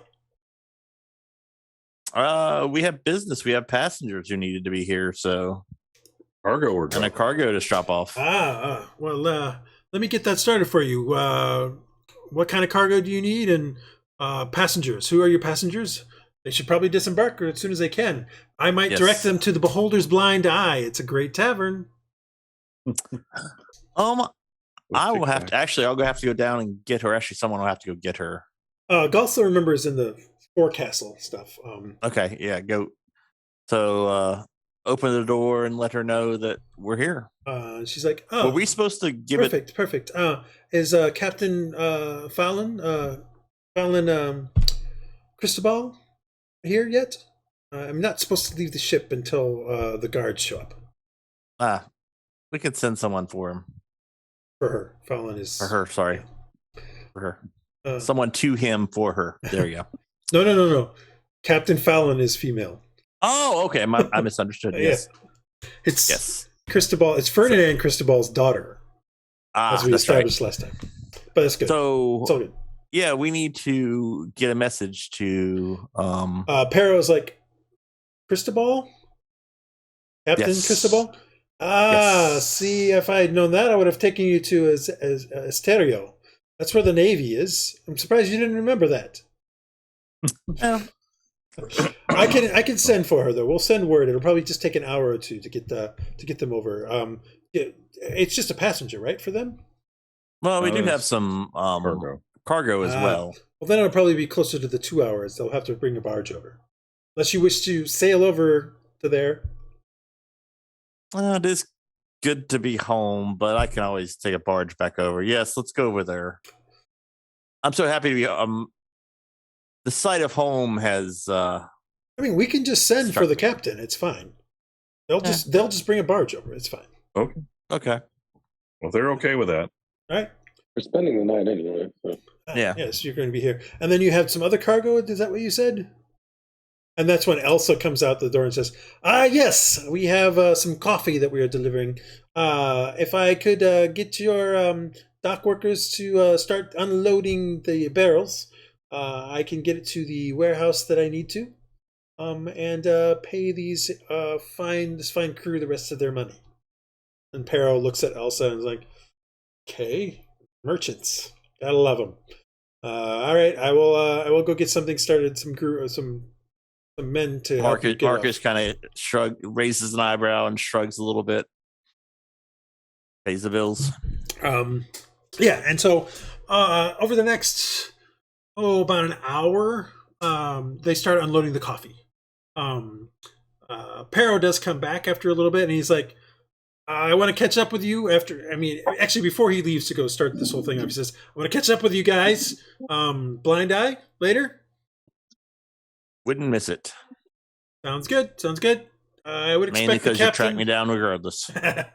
That's true. I would track you down, and then I'd beat you to a bloody pulp like when we were kids. But I will see you later. Have you taken a blow or two to your head? But oh well. It's not how I remember it. As he starts to wave and going down the gangplank. Great. How long do you guys want to wait? What do you want to do? About 15 minutes later, crew does come to start unloading the coffee for Elsa. What do you guys want to do? You have crew on your ship. I think we definitely need to wait for the captain to come and make sure the military stuff gets unloaded. Yeah, I'm guarding the ship for my. Yeah, Okay. guard the ship until then. All right, it's fine. It takes about an hour to unload the coffee. So about an hour later, the coffee's all unloaded. Elsa then comes up to you, Captain Aaron, and says, "Thank you for the delivery. Thank you for the travel. Thank you for the early morning." And pays you guys the rest of the money, which is 30 gold pieces. Yay! Woohoo! Ching. Ka-ching. Cool. The one person I forgot during that whole encounter was Severino, who was literally downstairs throwing up out the window. Yeah. So cannon's supposed to go out of that port. Not really. Anyway, Projectile. he kind of comes up onto the deck after about when this is about done, and he looks very green. He's like, "I'm gonna go see if I can make the world stop spinning. Is there a place I should go that? Yeah, meet I'll you?" tell on the tavern that we're supposed to go to. Okay, he's like, "All right, I'll find it." Did we feed the crew?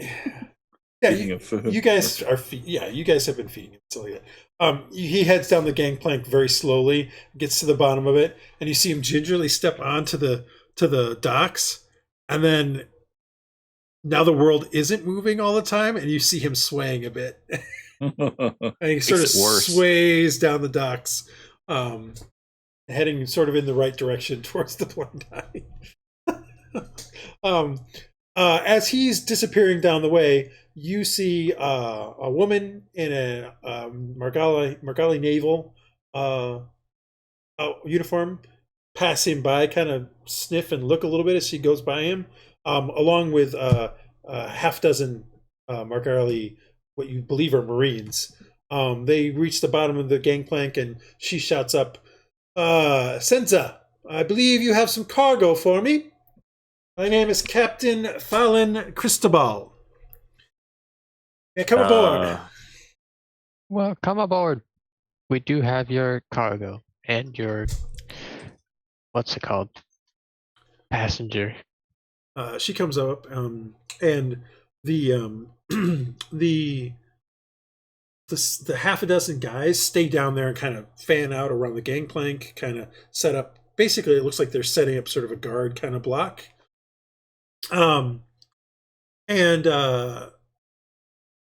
She comes up. She says, "May I see Galsa?"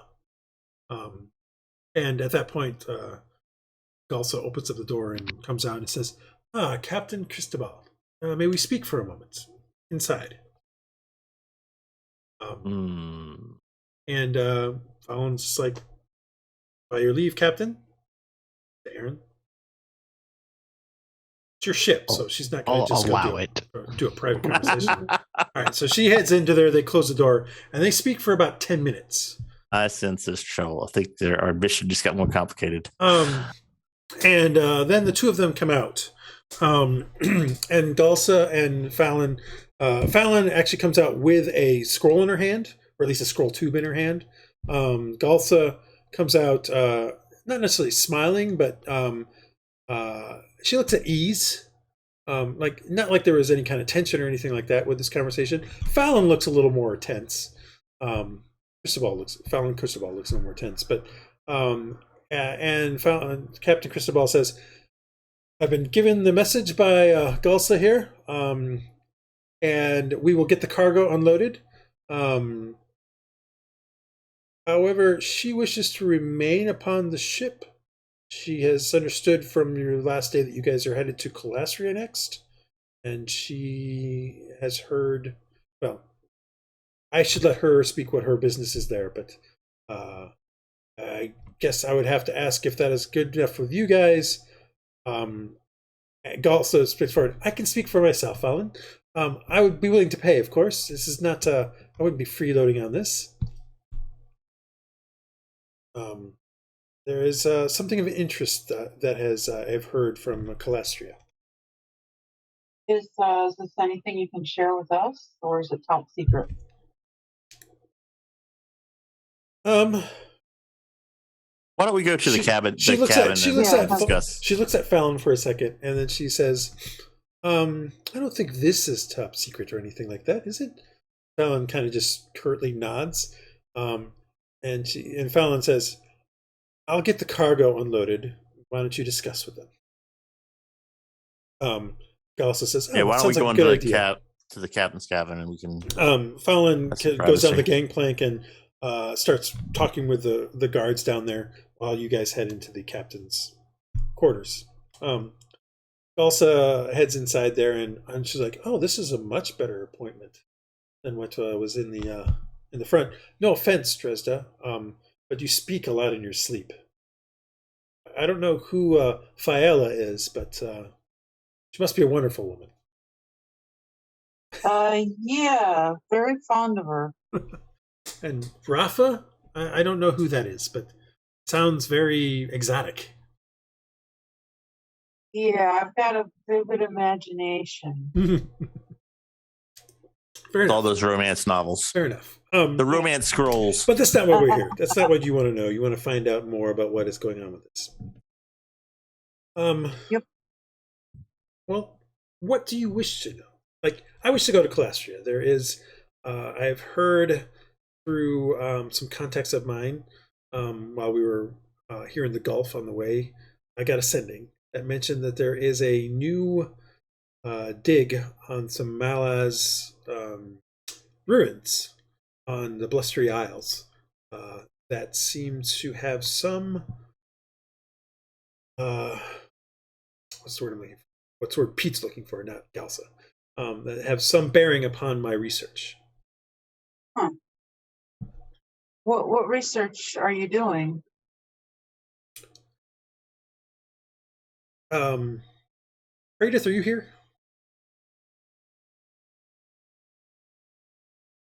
Brian? Yeah, sure. I'll be there. Are you in the thing or not? I'm asking. Yes. Okay. In that case, you know that Galsa's research is the Cataclysm.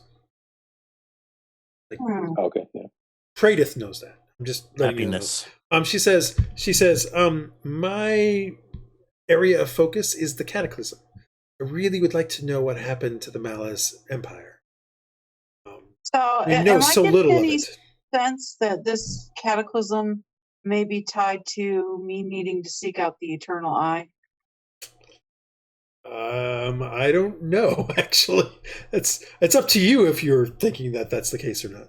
Well, I'm thinking that it might be worth a while, since the eye is tied to the end of the world, that maybe the cataclysm was another event in which the eye should have been obtained to. It's up to you. If you wish to make that connection, you can. It's your character. I'm curious to find out, so I'm going to say I want to explore it more. to see if there's a connection. So you're gonna. What are you exactly telling her? I don't know, but I think I'd like to check out some of your research if you have notes or anything. Well, we can That you'd discuss be it willing to more if you share? wish. Yeah, I mean, your friend here, Praedyth, has already mentioned some things to me that he's read some of my research. We can, I don't know, maybe Viaha has a library of some sort, and we can go there, and I can try to show you some of that. Otherwise, we can just discuss it. It's not like. They have a wonderful library. Okay.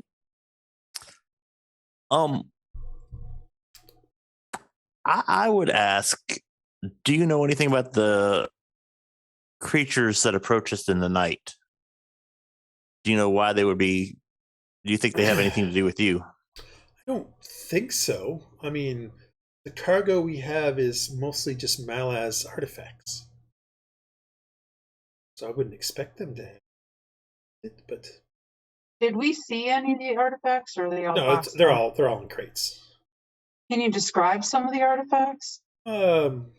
Mostly, most of the items are glyphs from temples and things like that. So the sort of the things that you guys saw when you were at the ziggurats and stuff like that. Sort of the square glyphs is not the right word. Pictograph sort of stuff. Anything that might describe an eye? Referencing an eye, an eternal eye? That I know of. But I mean, part of it is just to catalog the things. And that's not everything. There were some statues and a few golden statues and things like that. A couple of magical items, but no eye. I don't. Not an eye of any sort. There was a staff of some sort. A few weapons but nothing terribly powerful to my knowledge. I mean, okay. I do have I do know a bit of magic, and none of them seem to be that powerful.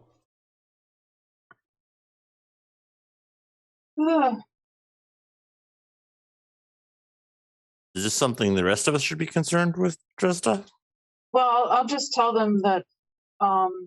So I've been having dreams, visions, warnings that I need to find the eternal eye, or bad things are going to happen to the world. I'm getting a sense of a cataclysm occurring again if we don't find the eye. And at the end of my last vision, I had a sense of demons being released into the world, and they were attacking, and a golden arrow appeared out of nowhere and poofed the demon, and that ended my vision. But I'm really getting a sense of urgency. We need to find something called the Eternal Eye. Like the golden arrow that you shot into the sea? Yeah.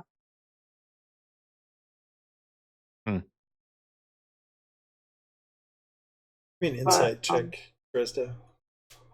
Insight? Yep. So... This is the second time you've had sort of this vision. You're pretty sure it's not a dream. You're pretty sure it's an actual vision. That you are actually, in some way, shape, or form, contacting with Hylough and Rafa. And that more than likely what you saw actually happened. Oh, okay. So I'll explain my insight to them. And the more I've had it, the more I'm sure that it's a real vision that actually happened. So let me double down on that a little bit for you, Dresd'a. Based on what that vision was like, Hylough was dying while you were in that vision. And you heard her stop breathing, and that might be why you stopped having the vision. Oh, okay. And this is even... So, a little bit of things that you would know. The Umbral Sodality, or the Umbral Sisterhood, I've changed the name slightly, which is what you're part of, is on an island that is equidistant from Ekinos, Drethyr, and the Sithral Rift. Sithral Rift is where demons come from. Okay. They haven't been around. There hasn't been a demon sighting in probably, well, at least 15, 20 years. But that doesn't mean they don't exist. Yeah. And the temple that you guys are a part of is on that island. Was established about 100 years ago by a woman an Ave binder. Yeah. And I think I should pay a visit to the temple, especially given this last vision. As an edification, it's actually slightly off this map, so it'd be kind of up about here. So, do you think these dreams are something that's going to happen, or something that did happen from one of your? Something that is happening. Yes. Okay, so you don't think it was something that happened to one of your spirits? No, this is part of the sisterhood. I think the demons are being released from the rift. We should go check it out. I feel a sense of urgency, like I'm being called to help. She yawned. She says as she yawns. Yeah. Well, it was a really long dream. She's really tired. Well, we can talk about this later, but let's back to the matter at hand. Galsa has been enraptured by it, or she's like really engrossed in this discussion. She's you can see her kind of mentally thinking, kind of putting this in sort of. It's very clear that she sort of does the mental house kind of thing where she stores things for recall later. It's very clear that that's sort of what she's doing with what was just discussed. So there's a temple, and you were somehow with one of your sisters, is what she says. My sisterhood, yes. And what does this sisterhood do? They have traveling pants. No, they don't. We fight evil. They have traveling companions. That's true. What's the sisterhood dedicated to? Is there anything special about it? I mean, clearly something. But I forget. You forget that you're a binder and you bind spirits? That's kind of special. All right. All right. This is Sisterhood of Binders. Okay. Binders. Wait. I've heard rumors of binders. You mean you bind? You take portions of spirits and bind them to yourself? The fallen gods.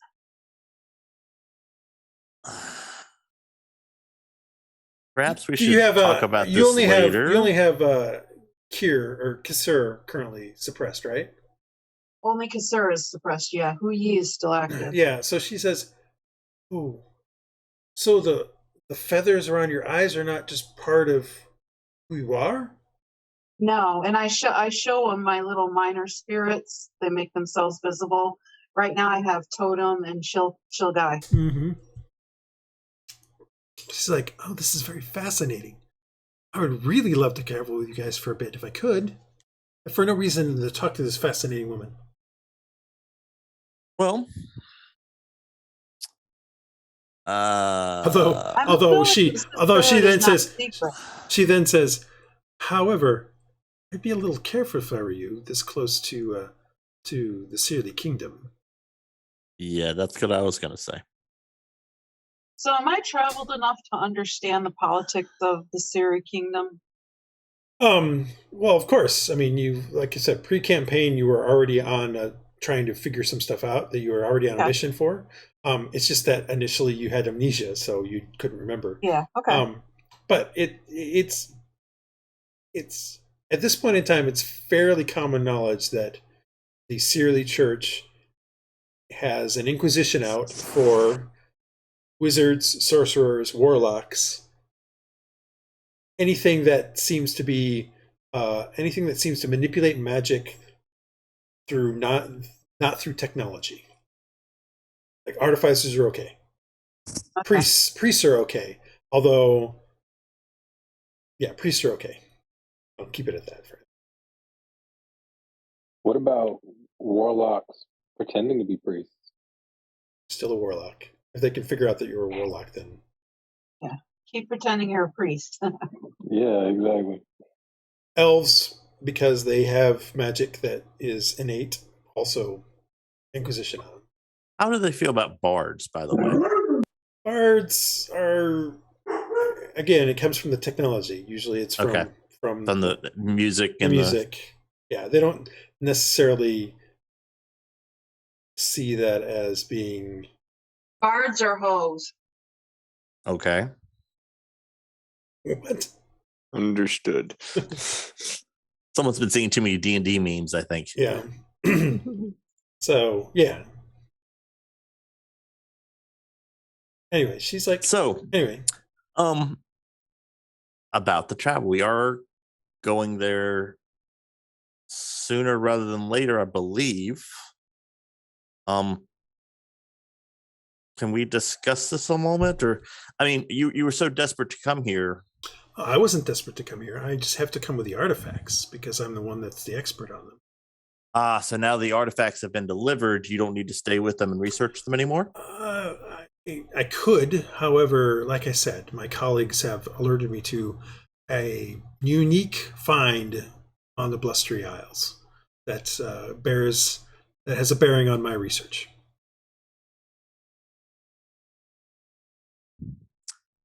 She notices your reticence a little bit, and she's like, from what I understand, they have discovered an entrance into some...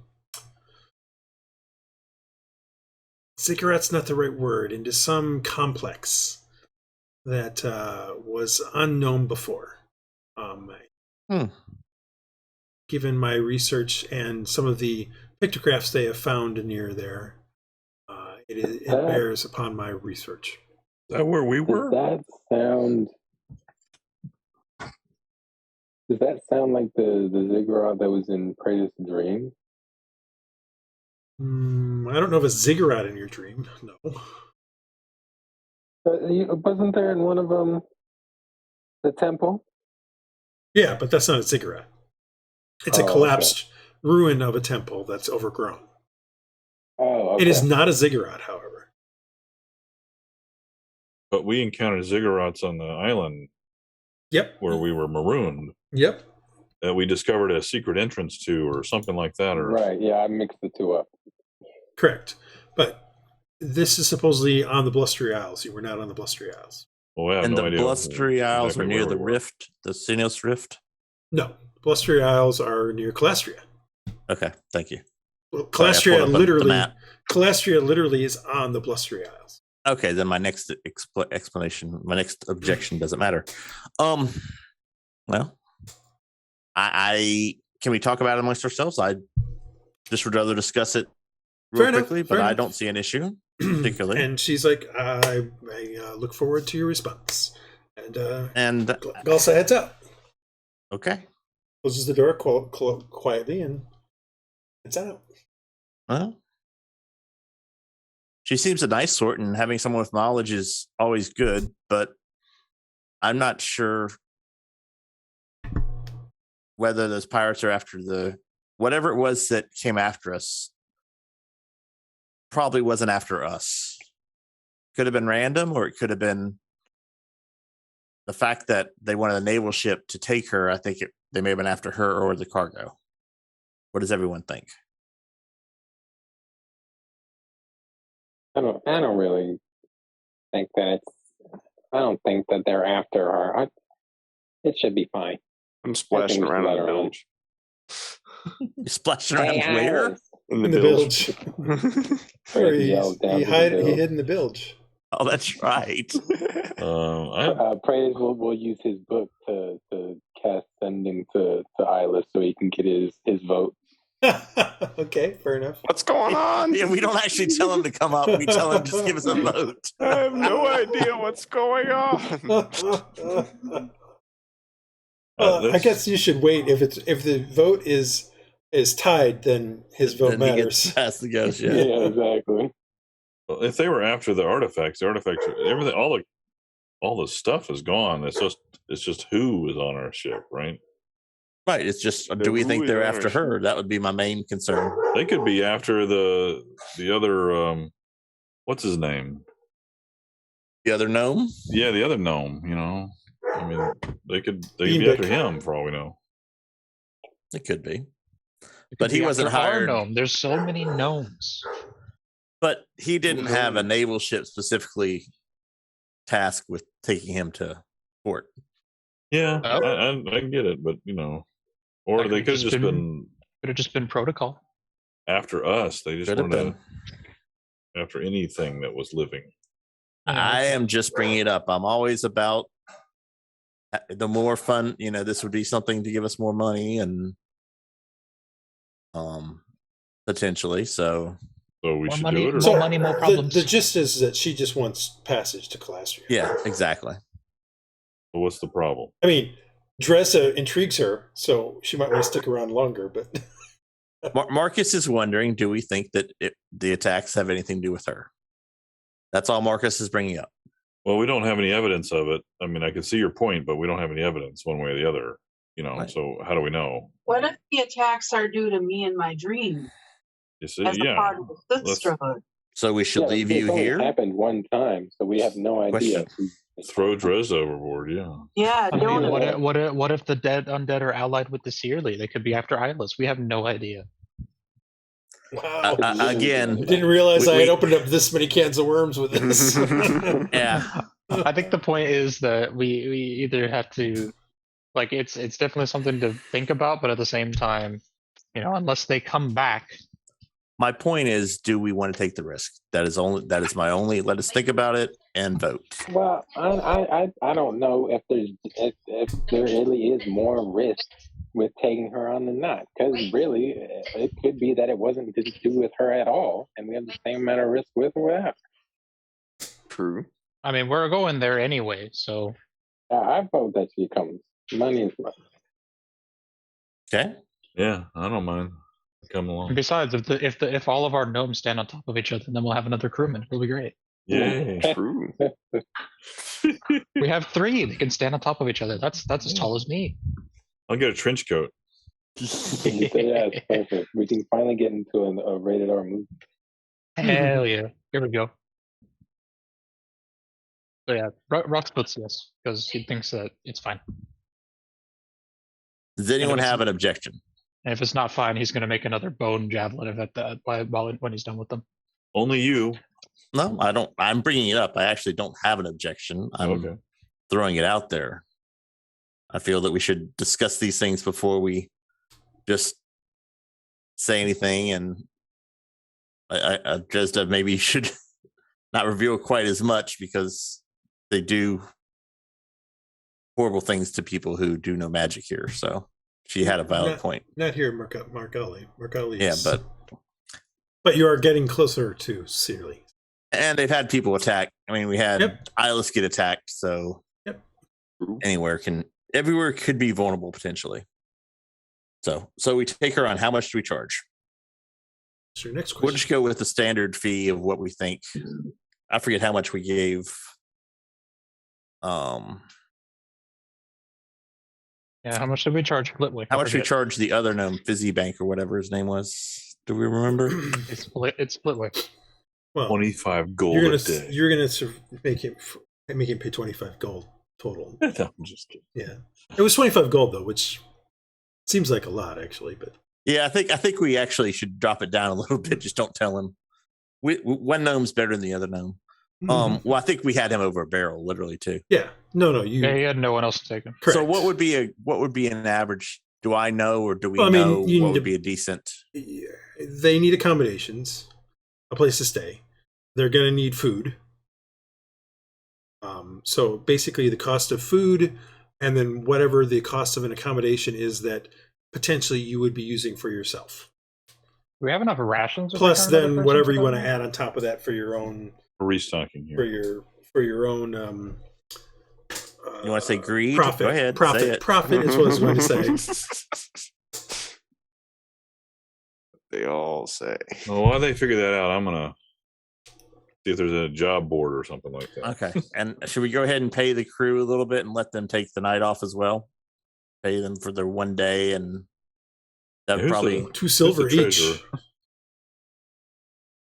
Well, do we really? I think I'm kind of the treasurer. Do we want to be ready to leave with the tide in the morning?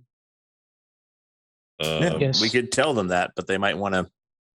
Well, we need to see what we can carry because we've unloaded a lot of cargo. We can take a lot of cargo back. So, where are we? Well, I thought the whole point of doing this was that we wouldn't stay here longer than we had to. We would just go that's out true. with the tide.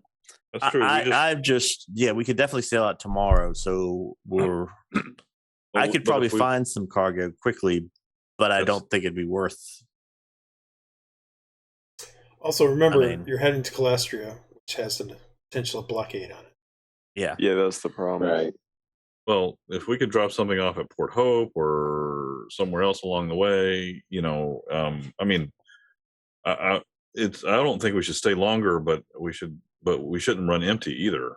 I mean, that would be kind of silly for us to run empty. Still carrying Beetle Bob's Being big. helicopter. Jeez. How hard is it to get my name right? You can remember. It's as hard to get your name right as it is to get you out of bed. So he can hear you through the trap door. We don't start making our 50 gold a day until we get on to Calastria and start looking for the sun, right? No, we're making it every day on the trip here. Oh, are we? Yeah. Oh, never mind then. Take your time. You do have Lieutenant Severino Cuevas. Yes. Too, who's going to be like, why are we still here? Why are we still here? Why are we still here? Well, again, I'm not suggesting we stay a long time. I just said let's check out the job board. Let's figure out what we can get quickly or what we can do easily, and let's go. I can find us a fairly quick. I have several contacts which can find us a small cargo or something to fill the holds. I believe.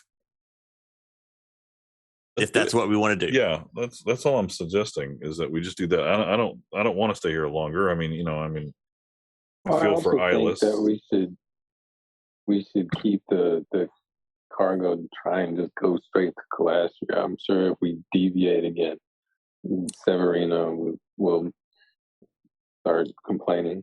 Yeah, when I brought it up that we would stop at Port Hope, I think it was kind of shot down last time. That's why I kind of asked. I don't remember. Okay. Cool. Well, whatever. All right. So the blockade around Calastria. The blockade around Calastria means that any cargo that we happen to have, it could be confiscated. You're not sure. You're not sure what the blockade is about. You just know that there probably will be one. Well, that means if that's somebody else's risk, really, unless it's all due on receipt, right? Well, no, we can. I mean, we're just transporting cargo. We'll give it up. We're not like we're gonna. You do know that, and Marcus probably knows this because of having worked on the docks, and you know a little bit of this from having worked on the docks for a few months. Sometimes the entire ship gets impounded when some of the cargo comes in. Yeah. Uh-oh. Not just the cargo. That's why smugglers do what they do and try to avoid everything. It's more expensive for a reason. But, I mean, you don't know what they're blockading. If they're blockading stuff coming out, stuff going in, you're not sure. Yeah. And we thought it was maybe just going out because they're trying to stop slavery, but we don't know. In fact, not many people know because it really wasn't official yet. So I lost. But so we could tell her whether to let her stay on the deck and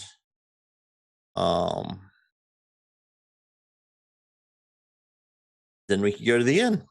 So are we okay with letting the crew, paying the crew the gold or whatever it is to allow them to wander about for morale? Or do you want to leave them on the ship to make a quick getaway?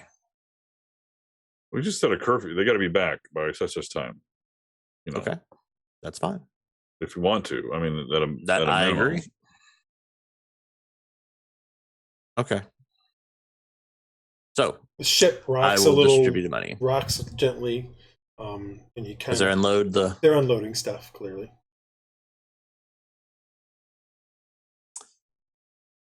All right then. The ship So anything sinks. else? You guys die. Oh, hey, there I'm we go. kidding. New characters. Yeah, so they seem to be unloading cargo at this point. The coffee they basically just brought up by hand and then rolled down the gangplank. This stuff they have to pull up via crane because one of the crates is a 5 foot by 5 foot cube. It's huge. Yeah. All right, so it was two silver each per day. Yes, except for True, who is an officer, Take an extra is a dollar. gold. Yes.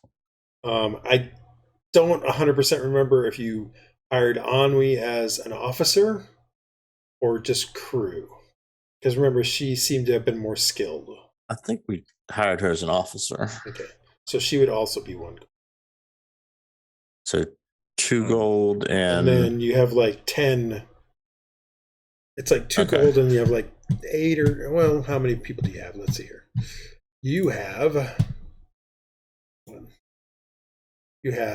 let's see here. Here we go. We got Ariana, Quito, Catriona, Rat, Harry, that's 5 already. Melwin Conan, that's 7. And that's it. So 14 silver otherwise. Okay. I'll go ahead and distribute that day from the crew. I mean, from the money we just got. Okay. So you guys ready to hit the town? And also, who wants to stay on? Anybody want to stay on the ship to guard it, or come back here tonight and sleep? I'll be guarding, but after I want to check out the job board. I said this 4 times. So, Okay. See what's going on. See if we can arrange something real quick, and then. But I'm going to be back on the ship. I thought I was doing that, but that's okay. Okay, Oh, let's whatever go. you can do, whatever. No, it's good. You go for it. Do it together. Well, I mean, I had. Okay, you do it, and I'll see if I can find something other means. So let's go. We're going to tell her that we're happy to have her aboard and pay off the crew for the day, and then we'll sail in the morning. What time of day is it? Midday. Time for you to get a watch. It was midday when we landed. No, right? it's about 2 in the afternoon. 2:30, something like that. Would it be enough time for Praedyth to try and find some more detailed maps? You could try to, yeah, sure. I mean, Viaha is basically the island of Viaha, which is still part of Margali City. Is basically each island is basically a small city, basically. So they have most of the various businesses you might expect an entire city to have. Yeah, he'll do that. He wants to look to try and find a cartographer to get some more detailed maps. And they do have a good library, right? I wasn't just saying. Oh, you're lying out your ass. Okay. The library, the Viaha, the island of Viaha. Well, it's not like I've ever actually been to the library. No, I'm not saying you assumed. have. The island of Viaha doesn't even have an academy or anything like that. It's purely a working city for them. The library is probably going to be with the wizard school or the naval school or something like that. The naval school is on Esterio. The wizard school is going to be on the Duke's Island. I mean, that's where the best stuff is going to be. Sure, there might be a bookseller here on Viaha. That's possible. Oh, we probably do have maps.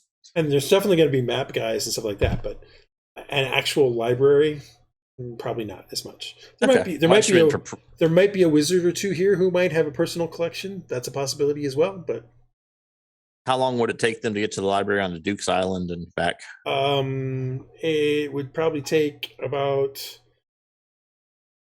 15, 20. Well, probably take about half an hour because you're going to need to take a barge over to the island. Yeah, so it's doable if Praedyth wanted to do that. If you really wanted to go over to the library, you could probably do it. it will cost money. Okay. Like nobody who's using the library costs money for sure. Okay. Well, I will distribute the money, and I think anything else. So you I'm call gonna go and True up and have them get the crew together. yes. She gets them together. You give them their pay. Everybody seems kind of happy with that. They got 2 silver pieces already for just 1 day's of work. And then you basically are like, hey, you're giving them short leave basically until when? Well, Just this probably. like 10 o'clock this evening. Everybody's got. Yeah, I was gonna say till tonight. All right. Second bell, third bell, 10ish tonight. So we're leaving in the morning. All right. So True.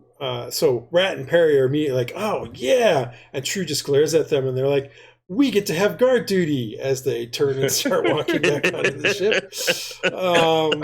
I really like True. And then Ariana basically is like, yep, I'm here. I need to get to Emerdal. This is not Emerdal. Staying on the ship. I mean, you can just, she doesn't say anything, but she just immediately heads back down on the stuff. Catriona, however, and Melwyn head off down the gangplank together. Seems like maybe those two have started to get at least something kind of going with them. And then in the sense of friendship, friendship. In an interpersonal relationship with the crew isn't allowed. No, they're part of the crew. And as they're kind of doing that, Ennui kind of runs after them, saying, "Hey, wait for me! I don't really know anything," kind of stuff. And then Conan and Keto and Artek and Matt all kind of take off together as well. So what you still have on the ship as of right now is Ariana, True, and Rat and Perry, and yourselves, of course. But does True want to get off, or does she want to stay? She's like, nah, I'm good for today. Remember, I just had a short leave a couple days ago. Okay. I might do something in Calastria, but for now, we're good. So that's it. We tell our gnomish friend that she can come, and that you yes. mentioned to her that she's she can do it, and you give her a price for how much, or not? You don't have to. She's like, great. No, I definitely want to give her a price. I just don't know what the average is right now. And I just didn't want to figure. Can I give it her price in a little bit after we figure it out? Sure. No, I mean mathematically, because we'll have to figure out food for 2 days or however long it's going to take us. Depends on what kind of food you want to get. Remember, it's anywhere from what did I have? Like a silver piece is the worst, all the way up to 5 gold per day. Yeah, definitely not 5 gold. A little bit better than what we have. You're just going to make her pay for it, so why does it matter? That's true. But remember, you guys bought some 2 gold per day stuff as rewards. Doesn't mean you couldn't use it for passengers. Well, how many day travel is it from here to Calastria do we expect? About 5 days, because remember, you're going back into the wind, so it takes more time. You can always ask a lot, and then she could negotiate if she doesn't like it. Well, that would be like 10 gold for the food if we do 2 gold a day. Because she's probably used to that. And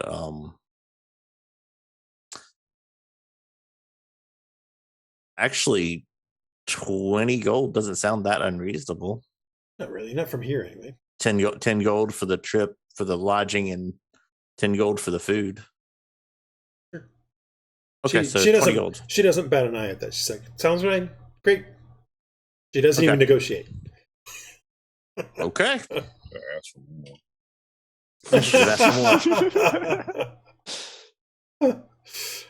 Morpheus is shining through again. Hylough. What? Oh, sorry. Well, we actually tried to rip off not rip off, but we overcharged the other guy at 25. Well, except that he's actually had an extra day because remember he's going with you to care. That's true. But we are giving him 2 gold. Yeah. Not giving him 2 gold food. No, Either, no, so- you're not. So it's all right. It's all good. You do what you need to do. Okay. All right, so let's get off. Let's go. So yeah, you guys are getting off or come back out. They're unloading some of the cargo. The Marines are down there kind of guarding the extra stuff and slowly getting it moved onto the barge that's been moved over. As you guys head down the gangplank and start heading there, Captain Cristobal kind of approaches you guys and says, if you guys are heading out for a bit, here is your payment. And she gives you a small bag, clinks a lot. And then she says, and I have another question for you. Since it seems I have learned from your lieutenant, the Cuevas, and she kind of points down to Cuevas, who's kind of leaning up against the thing, kind of like holding his stomach a little bit. He's like, he mentioned something about you guys outrunning something last night. Yeah. It was wild. It was weird for sure. You're not. I mean, I'm not there. I try to describe. Iylis is not going with you guys on to Margalla? Iylis, you could come with us. Just get you a cloak and. Yeah, I'll describe as best I can. What I mean, don't bring a lot of attention to yourself. Again, don't I think start. I will. Yelling at pit fights and. You can't stop me. No, I can't. I could leave you. You know, but I he don't have to can't stop you, but once he's dead from the Inquisitors, that ends it all right there, doesn't it? I don't have to stop the Inquisitors. That's what I don't have to do. You described to Cristobal what you saw, and she's like, that sounds very similar to some reports I've heard from some other merchants of a pirate. Did you get a good look at the ship at all? it was shrouded in fog. We got a okay. So you look say at- fog was first. Yeah, this definitely jives with a couple merchants. One merchant, his ship was destroyed, but he actually kept his life. He said the ship was named the Onda Oscura, which literally in common means the dark wave. He said it was commanded by, well, he said he was attacked by zombies and skeletons.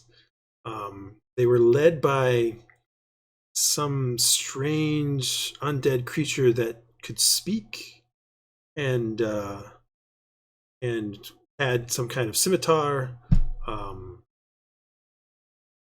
I didn't put much stock in what he said, but there's been enough of sightings of this now that I'm beginning to think there really is a set of undead pirates on the Sea of Tears. Who would have thought I'd ever live to see that day? Yeah. With magical capabilities. I mean, they had the fog and. That's true. I never even think of that. Huh. I don't know of any. Competent. I don't know of any undead that's even intelligent undead that can do fog. Well, maybe they have someone amongst the crew. Maybe there's a lich. Ooh, shudder. No, or maybe just a necromancer. Actually, Marcus doesn't know what a lich is, probably, but Marcus Player does. Well, we'll have to start doing a little more research of that. Which sort of brings me to my next question for you. We're looking for experienced crews to help us out on the Sea of Tears and defending some of the merchant vessels and things like that. Privateers, if you will. Merchant marines. We're not sure exactly what to call this group yet, but you guys have shown you're capable. You were able to bring all the stuff here and avoid what sounds like maybe some pirate of some sort. You interested? Good at running. Well, I see you've got a couple cannons there now, and a couple ballista. I wouldn't exactly call us an experienced crew. We're still getting our sea legs, as you can. And I point over to the captain. I think we definitely appreciate it, but we're currently under contract with someone fair for enough. the near future. Fair enough. That So- makes sense. I can understand that. Fair enough. Well, if you But guys ever again, change thank your you for the mind, thought. just get a hold of one of us in the Margalla Navy. Do you have a card or means of contacting you? Because it's something we might be interested in the future. Time you see Margali Navy, you can always ask. All right, thank you. See, your first mate is still on there. We'll coordinate with her with the rest of the stuff getting off, and thank you again for delivering this cargo. Of course. And did we get paid? Yeah, Did we ever ask? She what literally the just cargo gave you a was? bag. Thank you. we How much ever is in the ask what it bag? was? I'm not counting it, but I'm just going to write it down. Well, I mean, there's 50 platinum in there. Okay.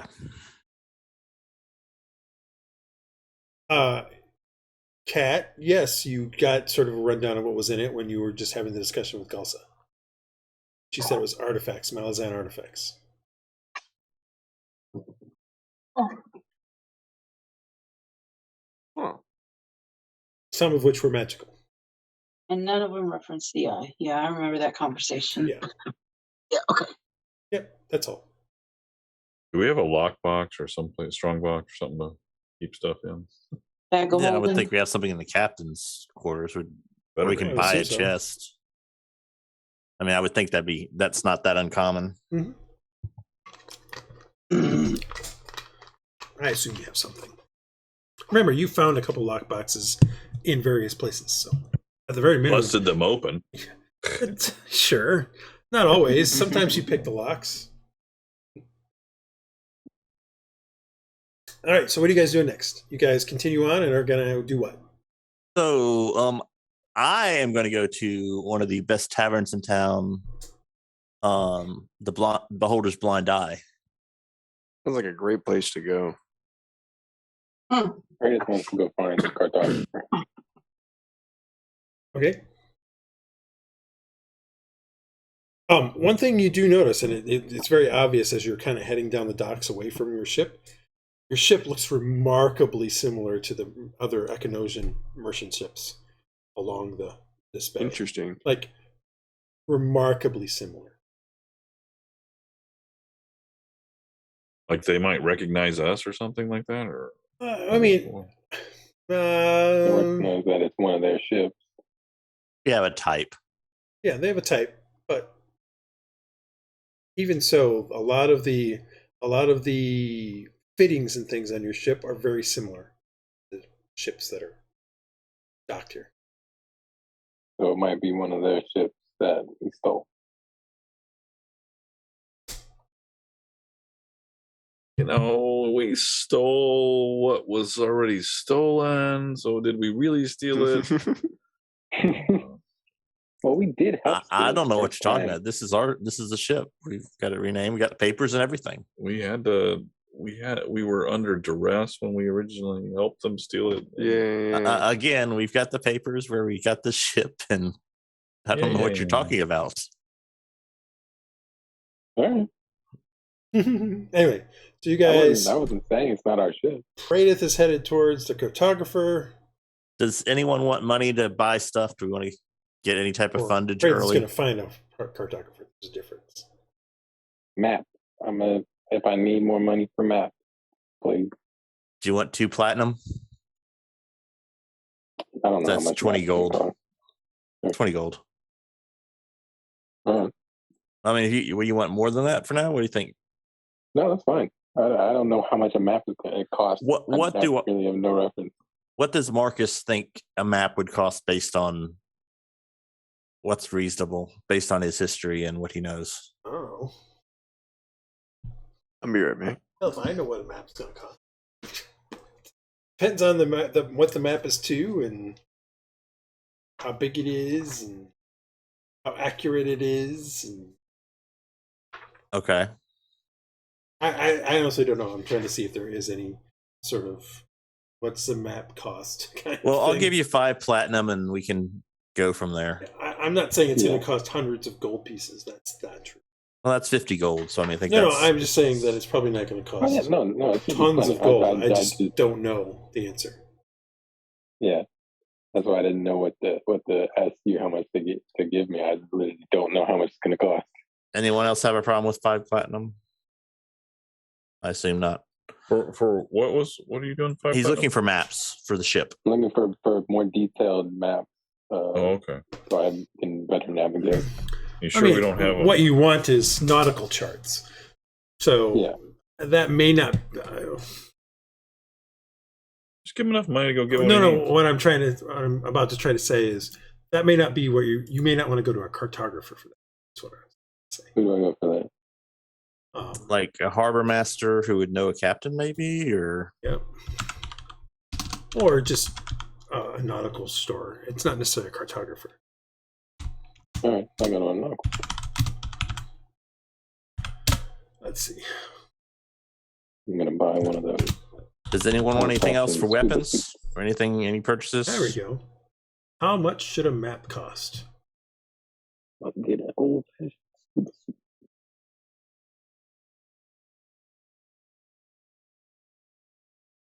Don't everyone talk at once. Okay. Sorry, what were you asking? Oh, no, I was just asking if anybody I wanted don't to need buy anything. anything. But it doesn't sound like anyone's even thought about it, so it's okay. No. Well, we need to get supplies. We only had we were light on food. Yes. Well, I think we should be able to get supplies.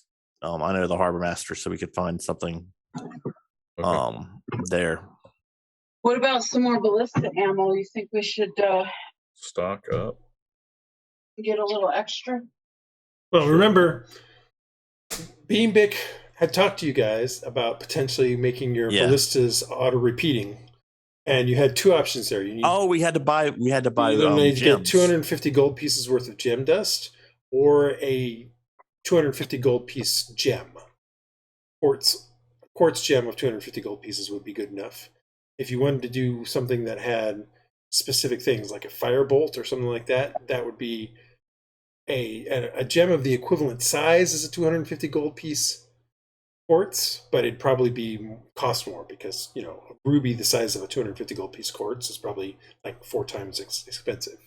So, do we want to invest 500 gold right now to get our ballistas upgraded so you don't have to buy ammo, or do we just want to? Well, you have it in your hand with a. Yeah. That's 50 why I'm platinum. asking. Yeah. Well, let's do it. Yeah. So Repeating ballista?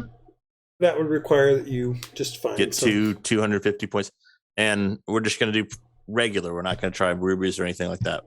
We always change them out later, I guess. Yeah. Hopefully. Okay, so I have found something now. So you think nautical charts would be somewhere between 20 and 30 gold pieces? All right.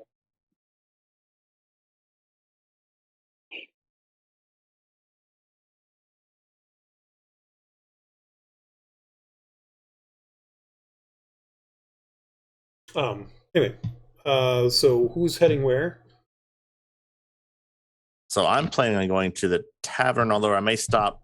Do I know of a good jeweler where I could get 2 gemstones worth that on the way there?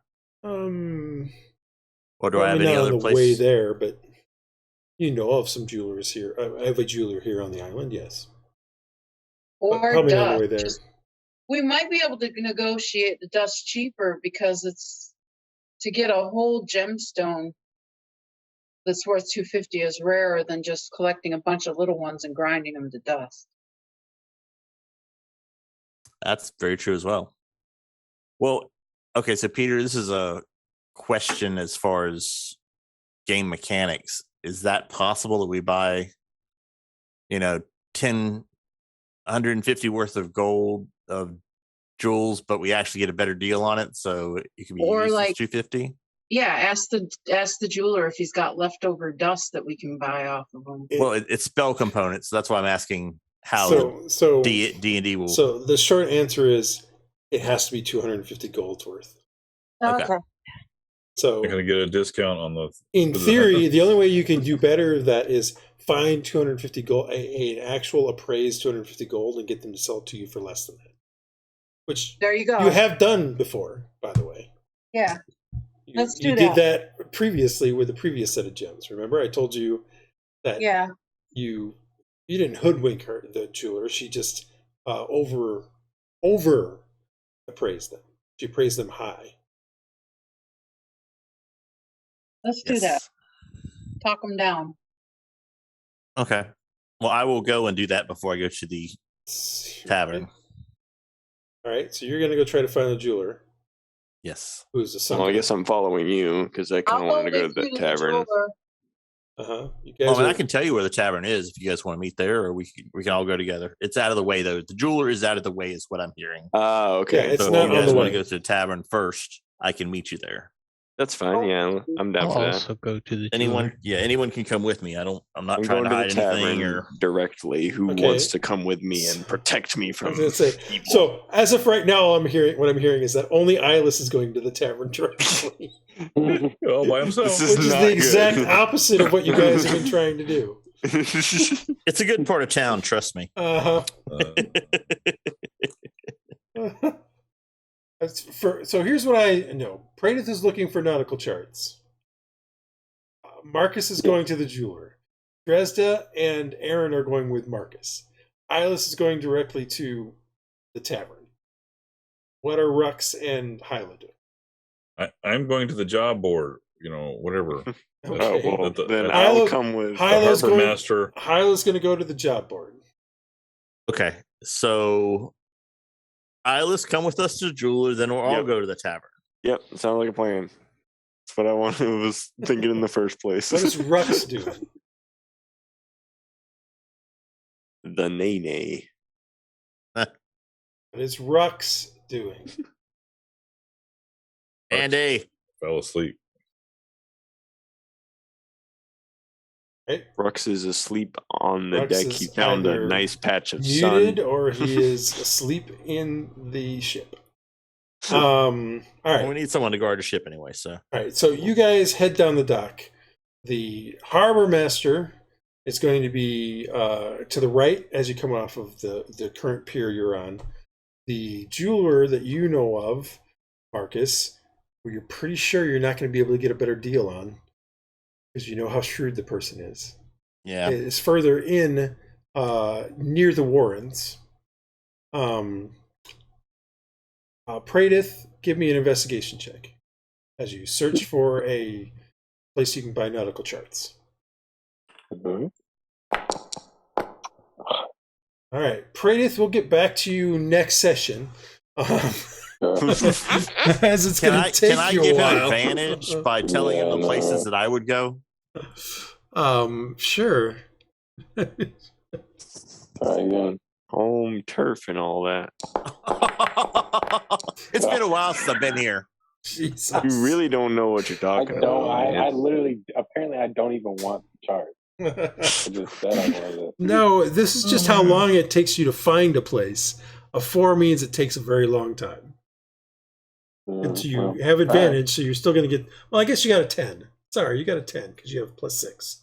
So I was just reading the 4 because that's what I saw. But so it's not going to take. It'll probably take you about an hour to find it. So in order of who gets to where first, Hylough, you make it to the job board, or at least Cool. where you think there should be a job board.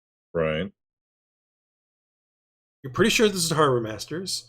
I mean, you kind of look inside. There's nobody in this. Well, looking inside, there is a person in there. It's that guy, the pilot, that brought you in.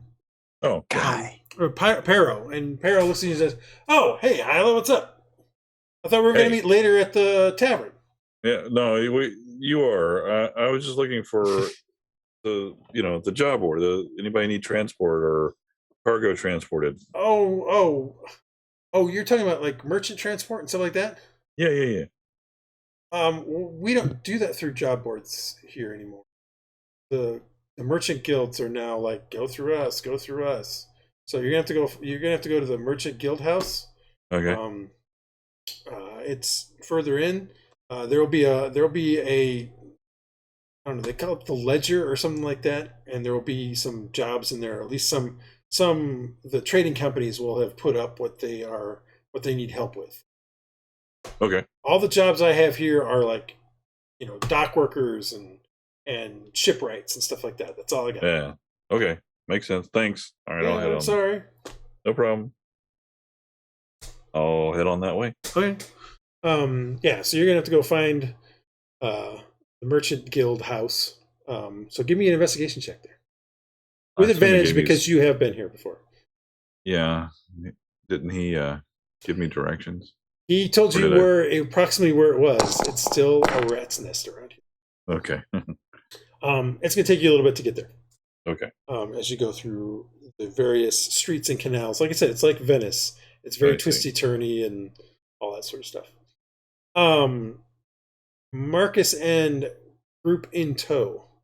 You guys make it to what you're calling the jeweler, but you know is a Yes. fence.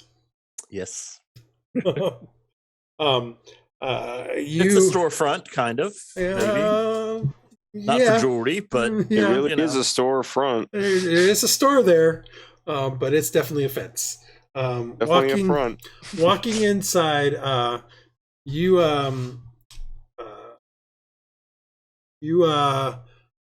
give you see Padilla. At least that's the name you know him of him. Behind the counter, talking with some big hulking guy. He's talking with him. He happens to notice you slightly over the shoulder of this guy. Well, actually more to the side of the guy because the guy's pretty big.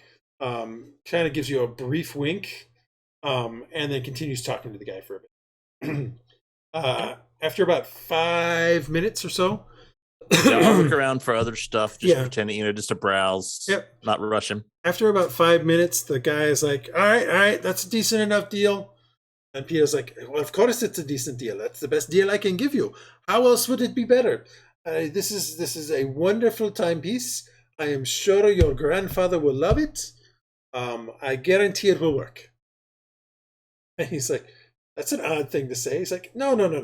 Everything has a guarantee here. I guarantee it. And he's like, all right, 10 gold it is. And he gives, you see money exchange hands. You see the guy pick up a small box, and he says, thank you very much. And then he heads out. And then Padilla, you hear Padilla is going, Marcus, you're back in town again. Yeah, bad penny always shows up, turns up. I would call you more of a bad halfpenny, but whatever. You seem to have grown a little bit since I last saw you. More around the belly. More around the belly. Yes, I'm sure that watch will work. Didn't say how long it would work. Oh, I guarantee it will work. It will work. Yes. I have a need, and I know you. And you come to me. You see how far I've fallen. Yes, I need gems worth approximately 500 gold. One what or can two? you find me? 250 each. 250 each. Do they need to be exactly that much? They'd be more, they'd be less? As close as you can get. Maybe a little more, but not less. How quickly do you need them? That is the issue. Do you have anything on site or by the end of the day? I can have something by the end of the day. I do not have anything on site. Appearance is not as important as if it were heavier. That would be fine. I'm not getting married. Trust me, my friend. I'm still on the market. What kind of gem are you looking for? Because remember, yeah, Beanbeck did say at least it had to be a quartz of that price. Okay, so yeah, I would say so. A quartz of that type price would be. Oh. Okay. Yeah. With a ruby of 250 gold, would that suffice, or does it have to be more than that? No. If you want to, it's the size. John doesn't know. That's why John doesn't really understand. My point is versus... no. My point is it the type of jewel doesn't matter, other than it has to be a certain size. Okay. So basically, the size I'm telling you is a 250 gold piece quartz. So if you want to get that same size in ruby, it'd be 1,000 gold. Yeah. So yeah, quartz. It's purely based on size more than. Got it. So it's where it fits. Well, no, it's because of if you were to do the same thing with, say, a crossbow, it would be much smaller. basically where your bolt's going to be placed. There's not going to be this gem that will create one in place. So it has to be big enough so that it can create in essence, a ballista bolt. So I will explain that to him. Yes. You explain all that to him, and he's like, I'll explain it to the court. I'll just explain okay. I was gonna say, if you're explaining exactly the whole thing, the whole artificer thing, he's gonna be like, I'm not gonna give him too much. I'm trying to be as quiet as I can about it. Yeah, and he's like, oh, I see. Well, then I might be able to. Someone owes me a favor. Everyone owes you a favor. You're a friendly guy. This is true. Many people owe me favors, but in this case, this one works at the foundry. I'm pretty sure they have some of these quartz you're looking for. I might be able to get it this evening. Is tomorrow morning still okay if I cannot get a hold of this man in time? We leave with the tide. So yes, is what you're saying. If it is you're up that early, I don't know what your beauty sleep. You need is all you can get. Keith notices a couple of the other people in the store with you, and he's like, "This man, always interested in my beauty. I think he's in love with me." All right, I will see what I can do. It will probably cost you about $280 each. So how much do I think he's screwing me, or is that actually a good price? Insight or intelligence, you choose. Because I'm okay with him. I'm okay with a little bit, especially if I don't want to insult him. Yeah. Insight or intelligence. It's your choice. Okay. You don't think he's necessarily. I mean, he's screwing you a little bit, but not a ton. But you're pretty sure if there's a favor here involved, more than likely he's just going to get the things stolen from the place, not buy them himself. Like if he buys them, it'll be out of pennies on the dollar, so to speak. Okay, $280 each. So the question becomes for you: do you want to just try to force him down to $250 or less? Like, no. Based on what he just said, you're pretty sure he's just going to have them stolen from the foundry. So he said 280. Yeah, he said 280. I was hoping no more than 265. As a friend This you're asking for a friend price? I haven't seen you in a month, sir. I know. That's why you should be more happy to see me. It's true. You did compliment my looks and are concerned about my beauty sleep. How could I not? Fine, 265 it is. Do not advertise these prices to other people, though. They were $290 each. I would not advertise that. Exactly. This is the correct way. Be gone with you. I will. Oh, wait. You said you'll be gone on the tide. Do you have a ship name so that I can bring them to you? Yeah, I tell them the name of the ship, which I can't remember because it's a freaking Italian. But yeah. All right, I will bring it to the Essenza. I will bring it to you. Hopefully, yet today. Hopefully, you will be there. If you're not, you have someone I can trust. And will they have the money? Unless you wish to pay up front. Gives you a smile. if I pay him up front, do I know it'll come in? Do I trust him that much? Is he that close? I don't think you trust him that much. Okay. I will have the money in the morning, or you could talk to the first mate. His name is True. Her name is True. Fair enough. She will have my money. Of course she will. And a smile. All right. Fair enough. Deal it is. There you go. And you shake on it, and he's like, I will have it to you as soon as I can. Goodbye, my brother. Goodbye, my favorite uncle. Well, at least I'm a favorite at something. And off you go. Okay, and yeah, we leave and go to the... You guys start heading to the Blind Eye.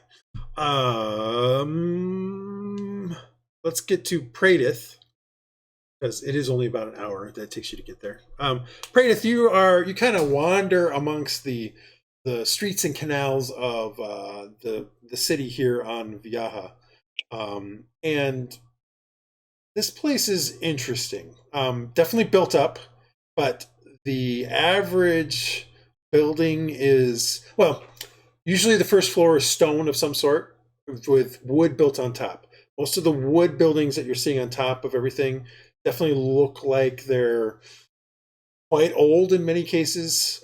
As you kind of get further into the center of the island, more ramshackle, more rundown. As you get more to the center of the island as well, the streets narrow even more. At a certain point, the canals kind of just stop, and it becomes a mess of twisty-turny streets. For a bit, you get lost, but eventually you figure your way out and back sort of around the edge. So more around the edge of the island is definitely a little bit higher quality buildings than there is in the center.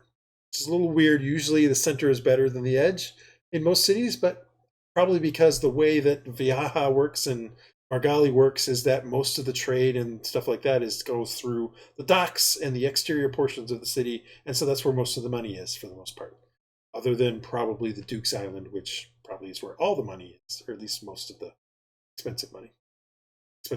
the old money. But after about an hour, you do find a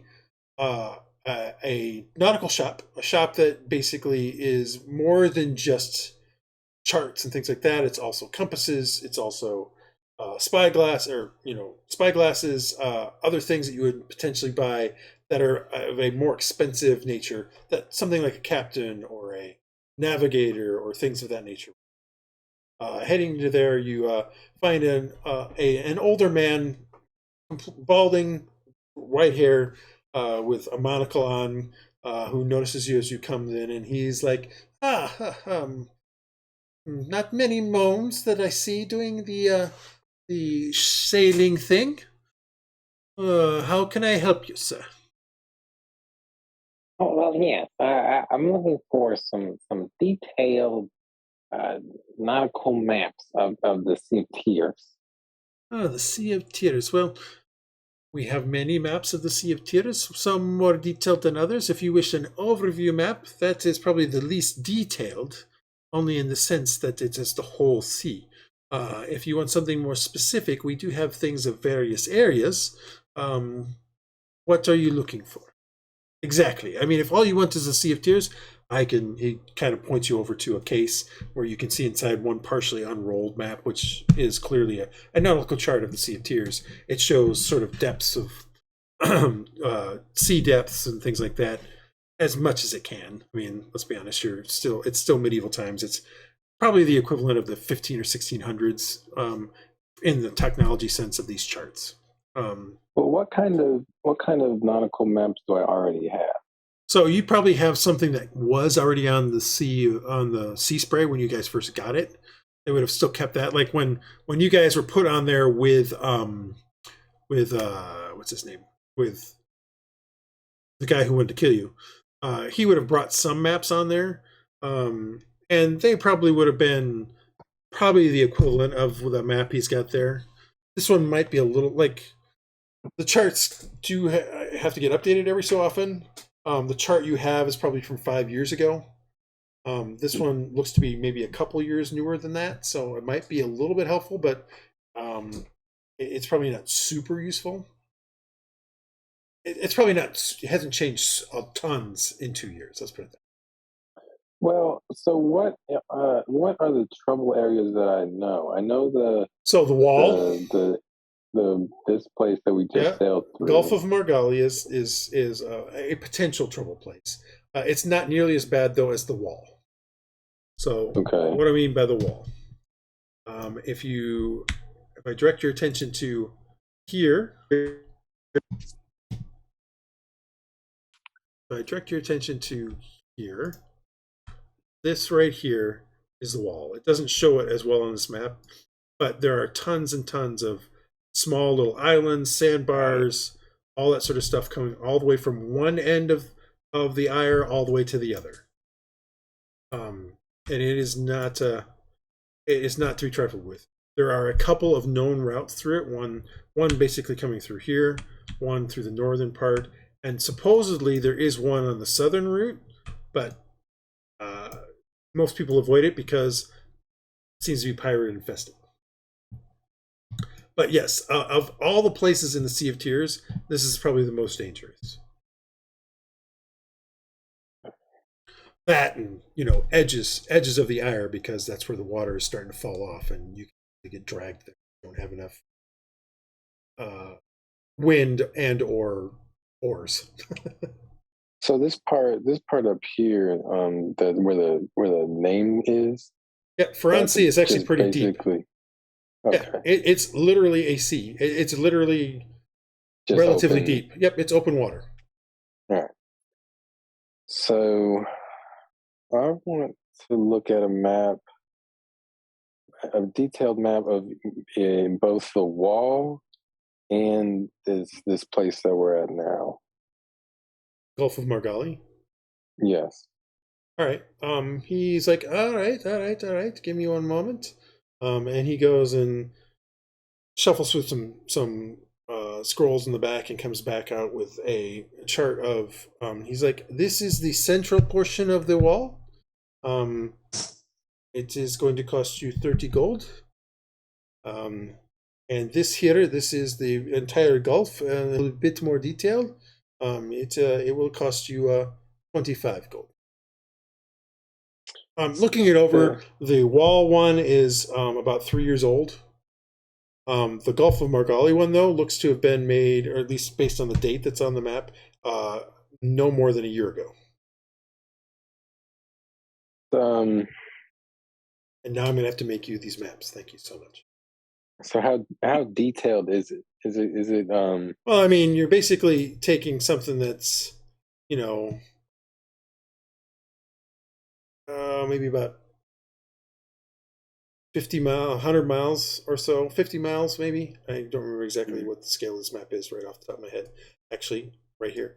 About 125 miles by about 75 miles, and putting that on a map.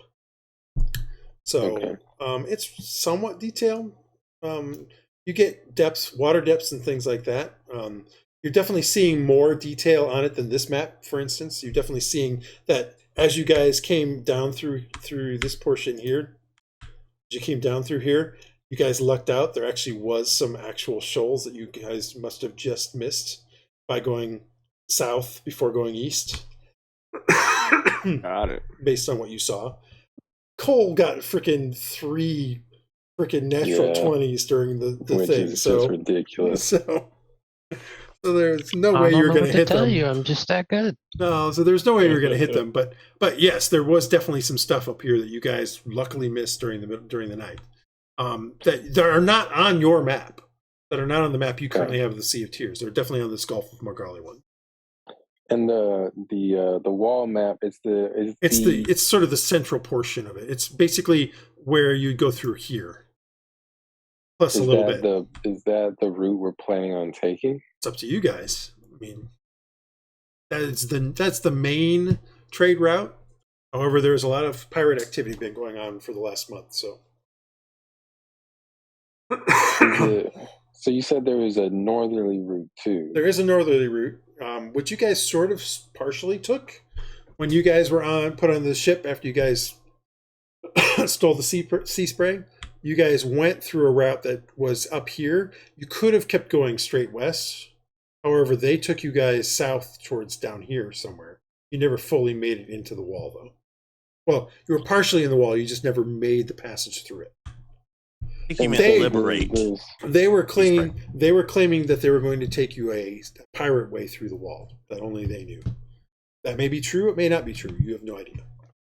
The northerly route is less pirated, or is it? You don't know. Yeah. Like, these are questions you'd have to ask other sea captains and stuff like that. Yeah. Mm-hmm. Like, you don't know the current lay of the land or lay of the sea, so to speak, of any of that. I guess right now, then the best would be prudent to go the major route.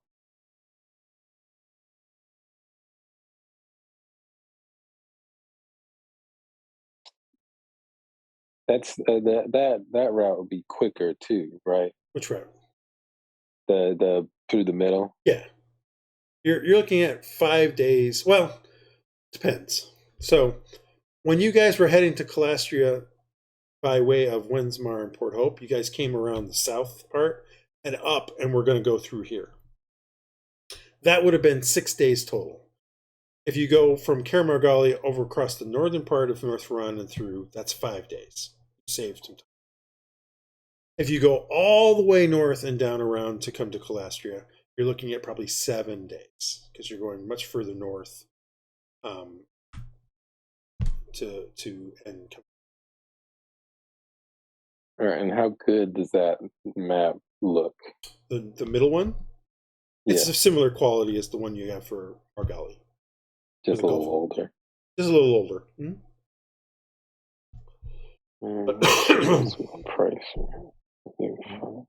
Buy what you need. I say from a distance. Do you have any of the wall that are newer?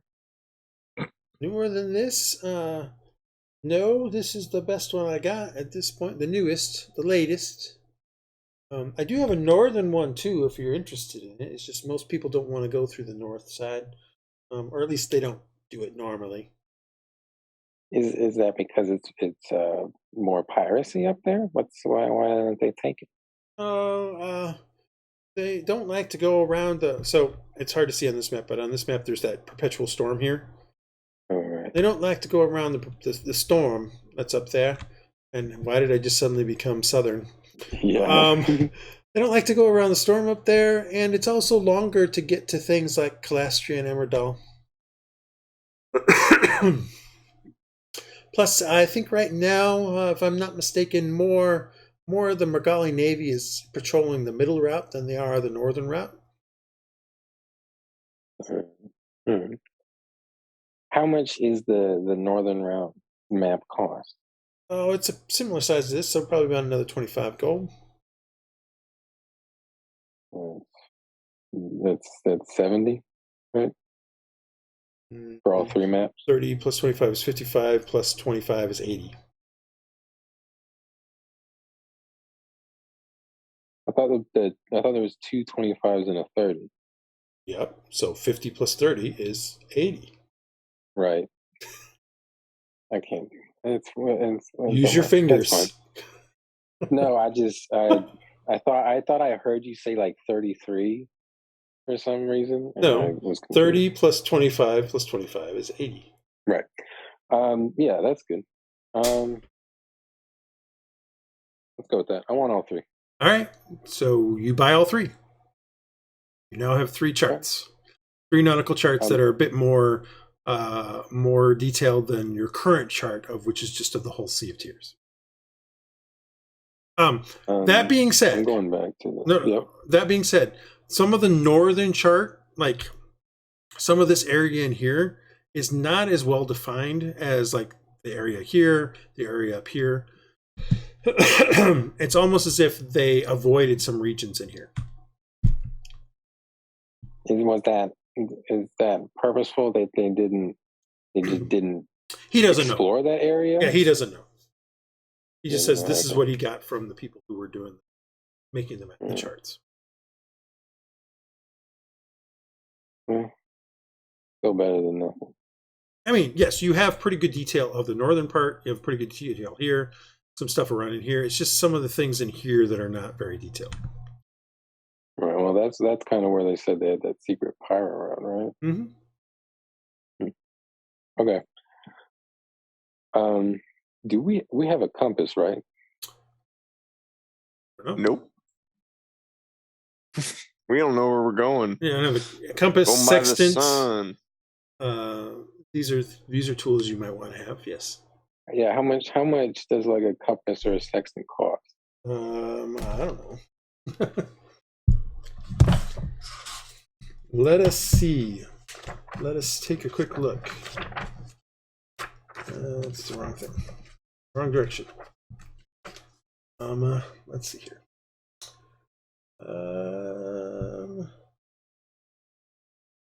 I have compass on here. And of course I don't have a sextant on here either. Well. right, let me go find that other place that I was just looking at.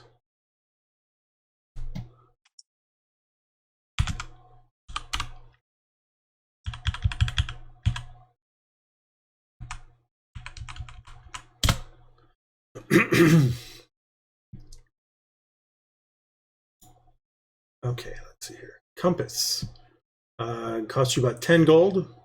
Sextant would put you back 500 gold. 500. Oh, Yeah, sextant's more maybe not the expensive. sextant, but I'll get a compass as well. All right, so it's gonna cost about 90 gold all told. Yep. All right, so you pay that, and then where are you heading? You're heading back to the ship. Yes. All right, so you're gonna start heading back to the ship. Hylough, we're gonna come back to you next time because I want to end sort of in a particular spot for this evening. The rest of you continue on your way and start heading towards the Beholder's Blind Eye.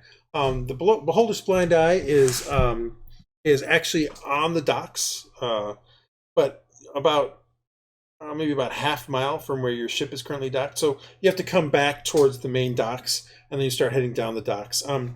As you guys are heading to the Beholder's Blind Eye, as you kind of get closer and closer, you notice a commotion around the building where this is at. You see a bunch of people. Lying out on the street. You see the door is open to it. You see a couple guardsmen, Marcus, are kind of talking with some people out there. What are you guys doing as you start to approach? Back up and overhear what they're talking about. As you start to listen to it, something seems to have happened at the Blind Eye. There's some kind of attack. You overhear that a group of people, although a couple times you're pretty sure somebody says ghosts, attacked the tavern and made off with 3 people. Okay. Can I get into the tavern itself? Yeah, the door is not blocked or anything. There's just the guards are asking some people around outside, and you see a couple people go in and a couple of people come out while you were kind of doing the listening bit. Yeah, go on in. All right, so you head in.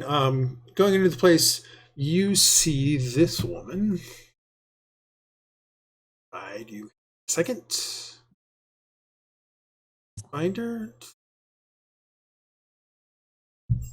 You see this woman, which Marcus you immediately recognize as Sarah. Yes. Speaking with some men. Her eyes widen just slightly when she notices you coming in through the door. But she continues to listen to the people who are talking to her. As you get closer, you realize that the one guy is saying, I'm sorry, Dockmaster. We got into the Warrens and they lost us there. Did the best we could. She's like, yes, I understand. That place can be quite the maze at times. It's all right. We'll see what else we can do. Don't worry about it. I'll lead everyone to a table. Okay. After a few moments, they head out. Marcus, you know that the Warren is like I was pointing out. It's more in the center of the island of Yaha. It's a series of twisty-turny small streets where the tenements and the buildings are built really close together, kind of overhanging into the streets. There's almost a sliver of light that comes through. Very easy to jump from building top to building to top across the streets. That's how narrow these streets are and how close the buildings are. Typically, the people who live here are downtrodden is not the right word. The workers for the island. So dock workers, warehouse workers, fishermen, day laborers. These sorts of people are the ones that live blue collar. That live in the Warrens. It's not that the Warrens are super poor or anything like that. I mean, there are homeless and people of that sort that live in there as well. It's not hard to live in there. Most of the rain is you just sit under the eaves of somebody and you don't get wet. But it's just that's where they can fit literally, 2,000 people in a very small area for cheap. Got it. At a certain point, Sarah thanks the guys that are kind of talking with her and then she turns and sees you guys at the table, and she walks over. She sits down at the table, and she stands on the table and she says, "Of all the gin joints, you'd walk into my." I should know better. Yes, you should. Wasn't expecting you here, especially after my message I sent you. Do I know which message you're talking about? Is this Yeah, something... you sent her ascending. She sent you a message back before you left. Okay, Rhux. so it was that one. It's not one that... Yeah. The one where she implied that you guys were to the east when you were not. Yeah. Well, the winds of fate and the winds of the sea that brought us back. When did you become for a short time romantic? I learned it from you, which says it all. That is not true in the slightest. That I am sure of. My friends, this is Sarah, a friend of mine, to say the least. Nice to meet Hylough's you. not here, neither is Praedyth. So and neither is Rhux, because he decided he was going to sleep at the ship. So yeah, she's like, good. I was just about to ask. At least your manners are still good. However, yes, my name is Sarah. My name is Sarah Volpa, and you are. And she just gestures at various people. I'm Aaron. I'm Iylis. Dresd'a.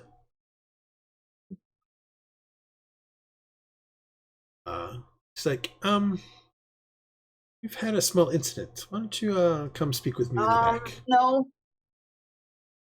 What'd you say?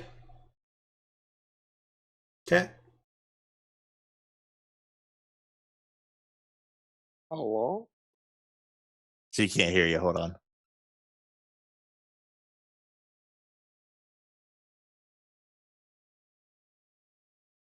All right. Okay. All right.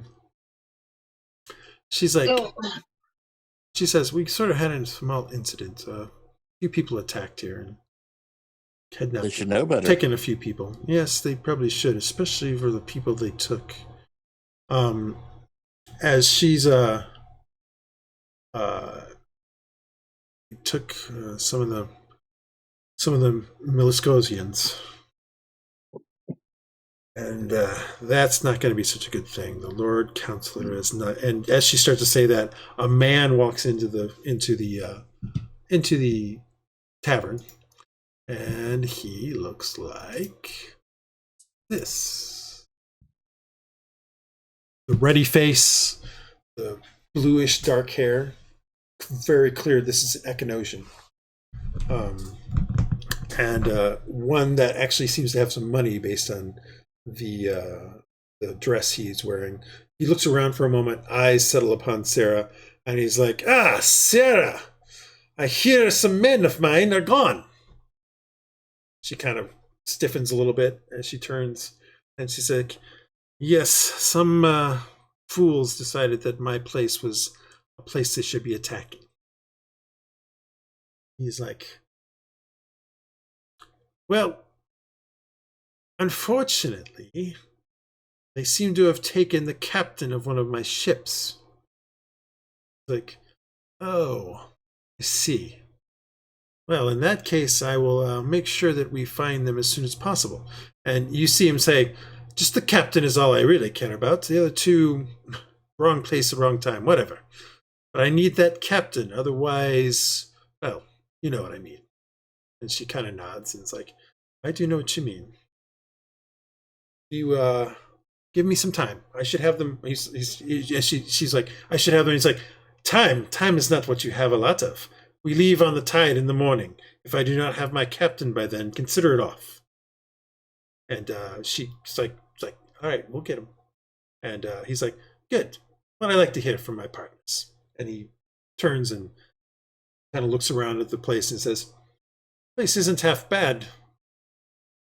Maybe next time I'll come and try this place.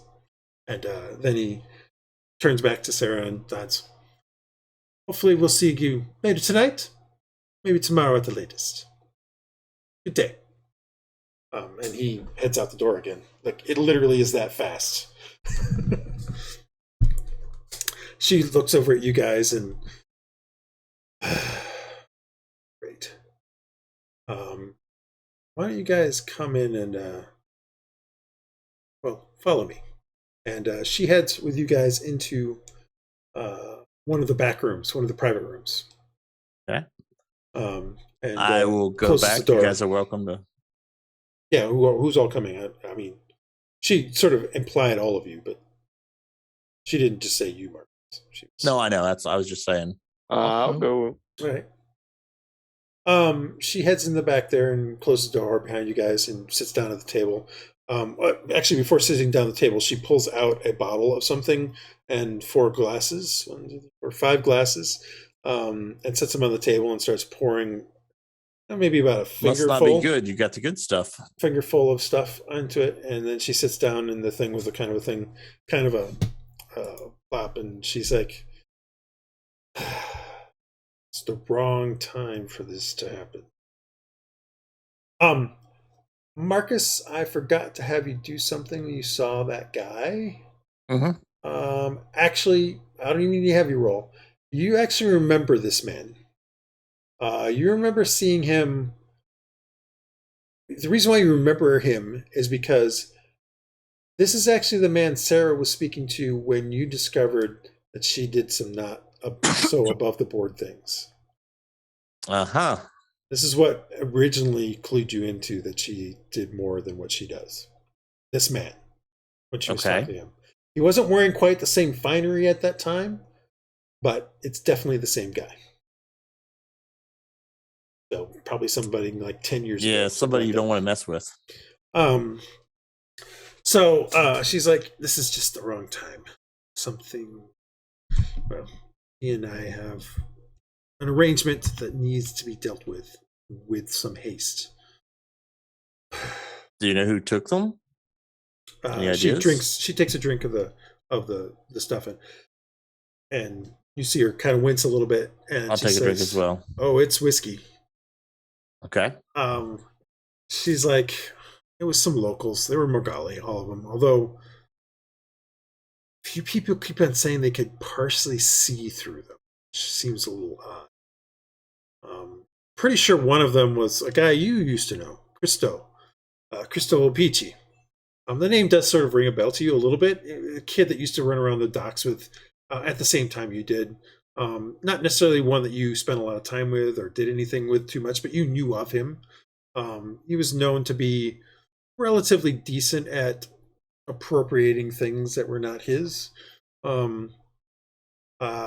And she's like, I'm pretty sure Cristo was one of them. I know that in the last couple of months he has fallen in with a group called the Nimble. The Nimble. Does it ring any bells? Nimble, as in Nimble. Nimble As in fingers. nimble fingers. Mm-hmm. Okay. Seems a bit odd to me that the Nimble would start trying to kidnap people. They are known for second-story work and, pickpocketing and that sort of thing.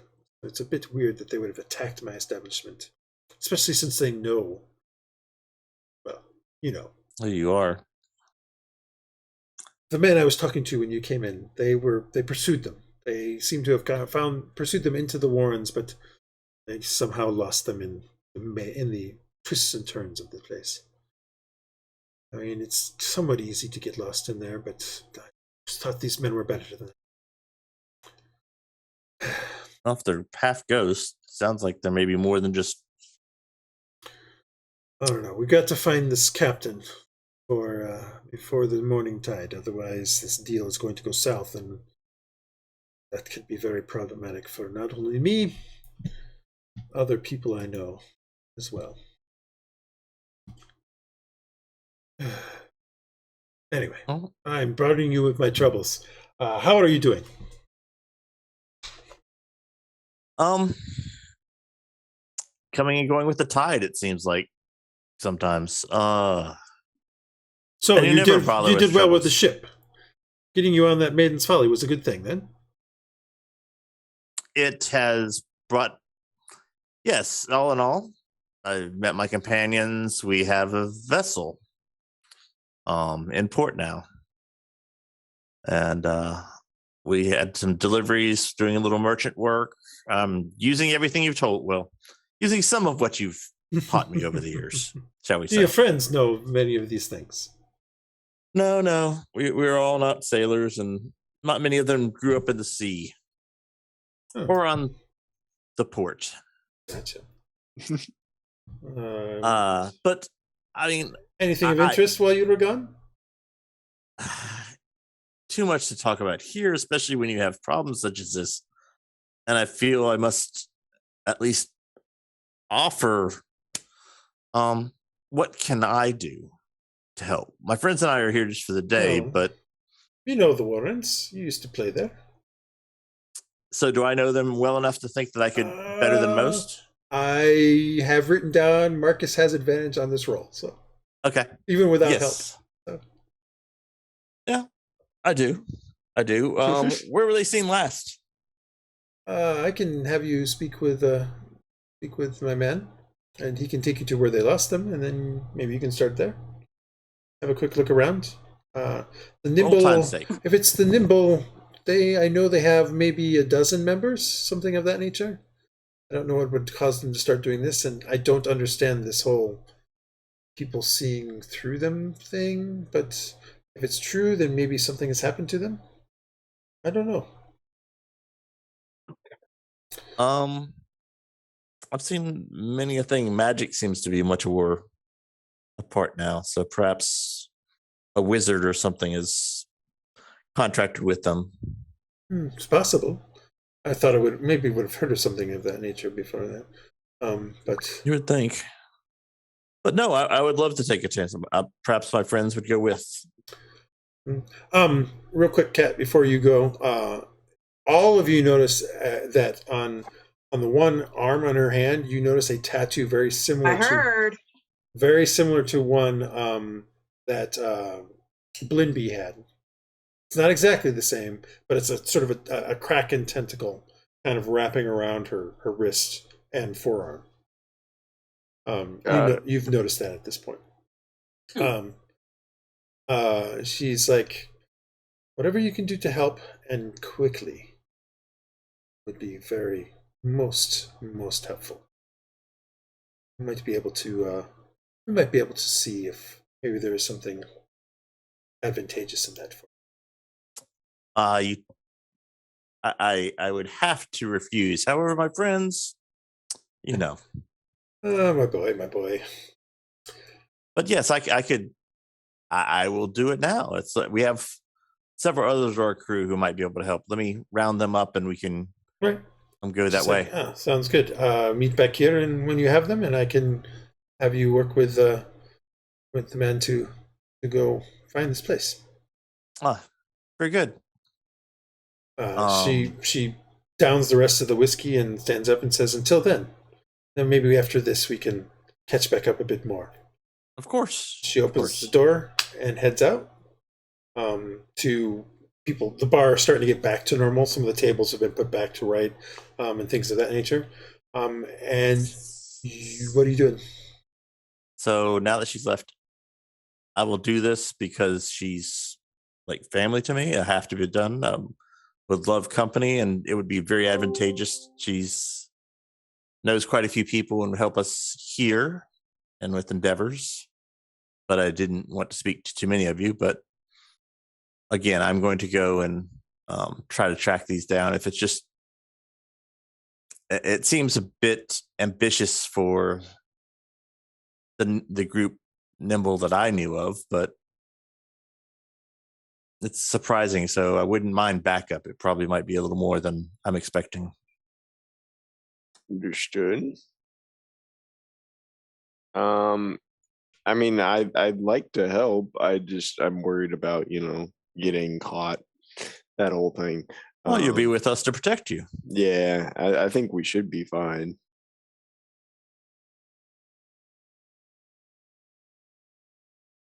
Dresd'a dropped off, but she would have probably agreed to it. I don't know. Yeah, she will. I don't know what Aaron has to say. Yeah. I mean, Marcus, you've helped me secure captain position. So I think it's only right that I return the favor for you.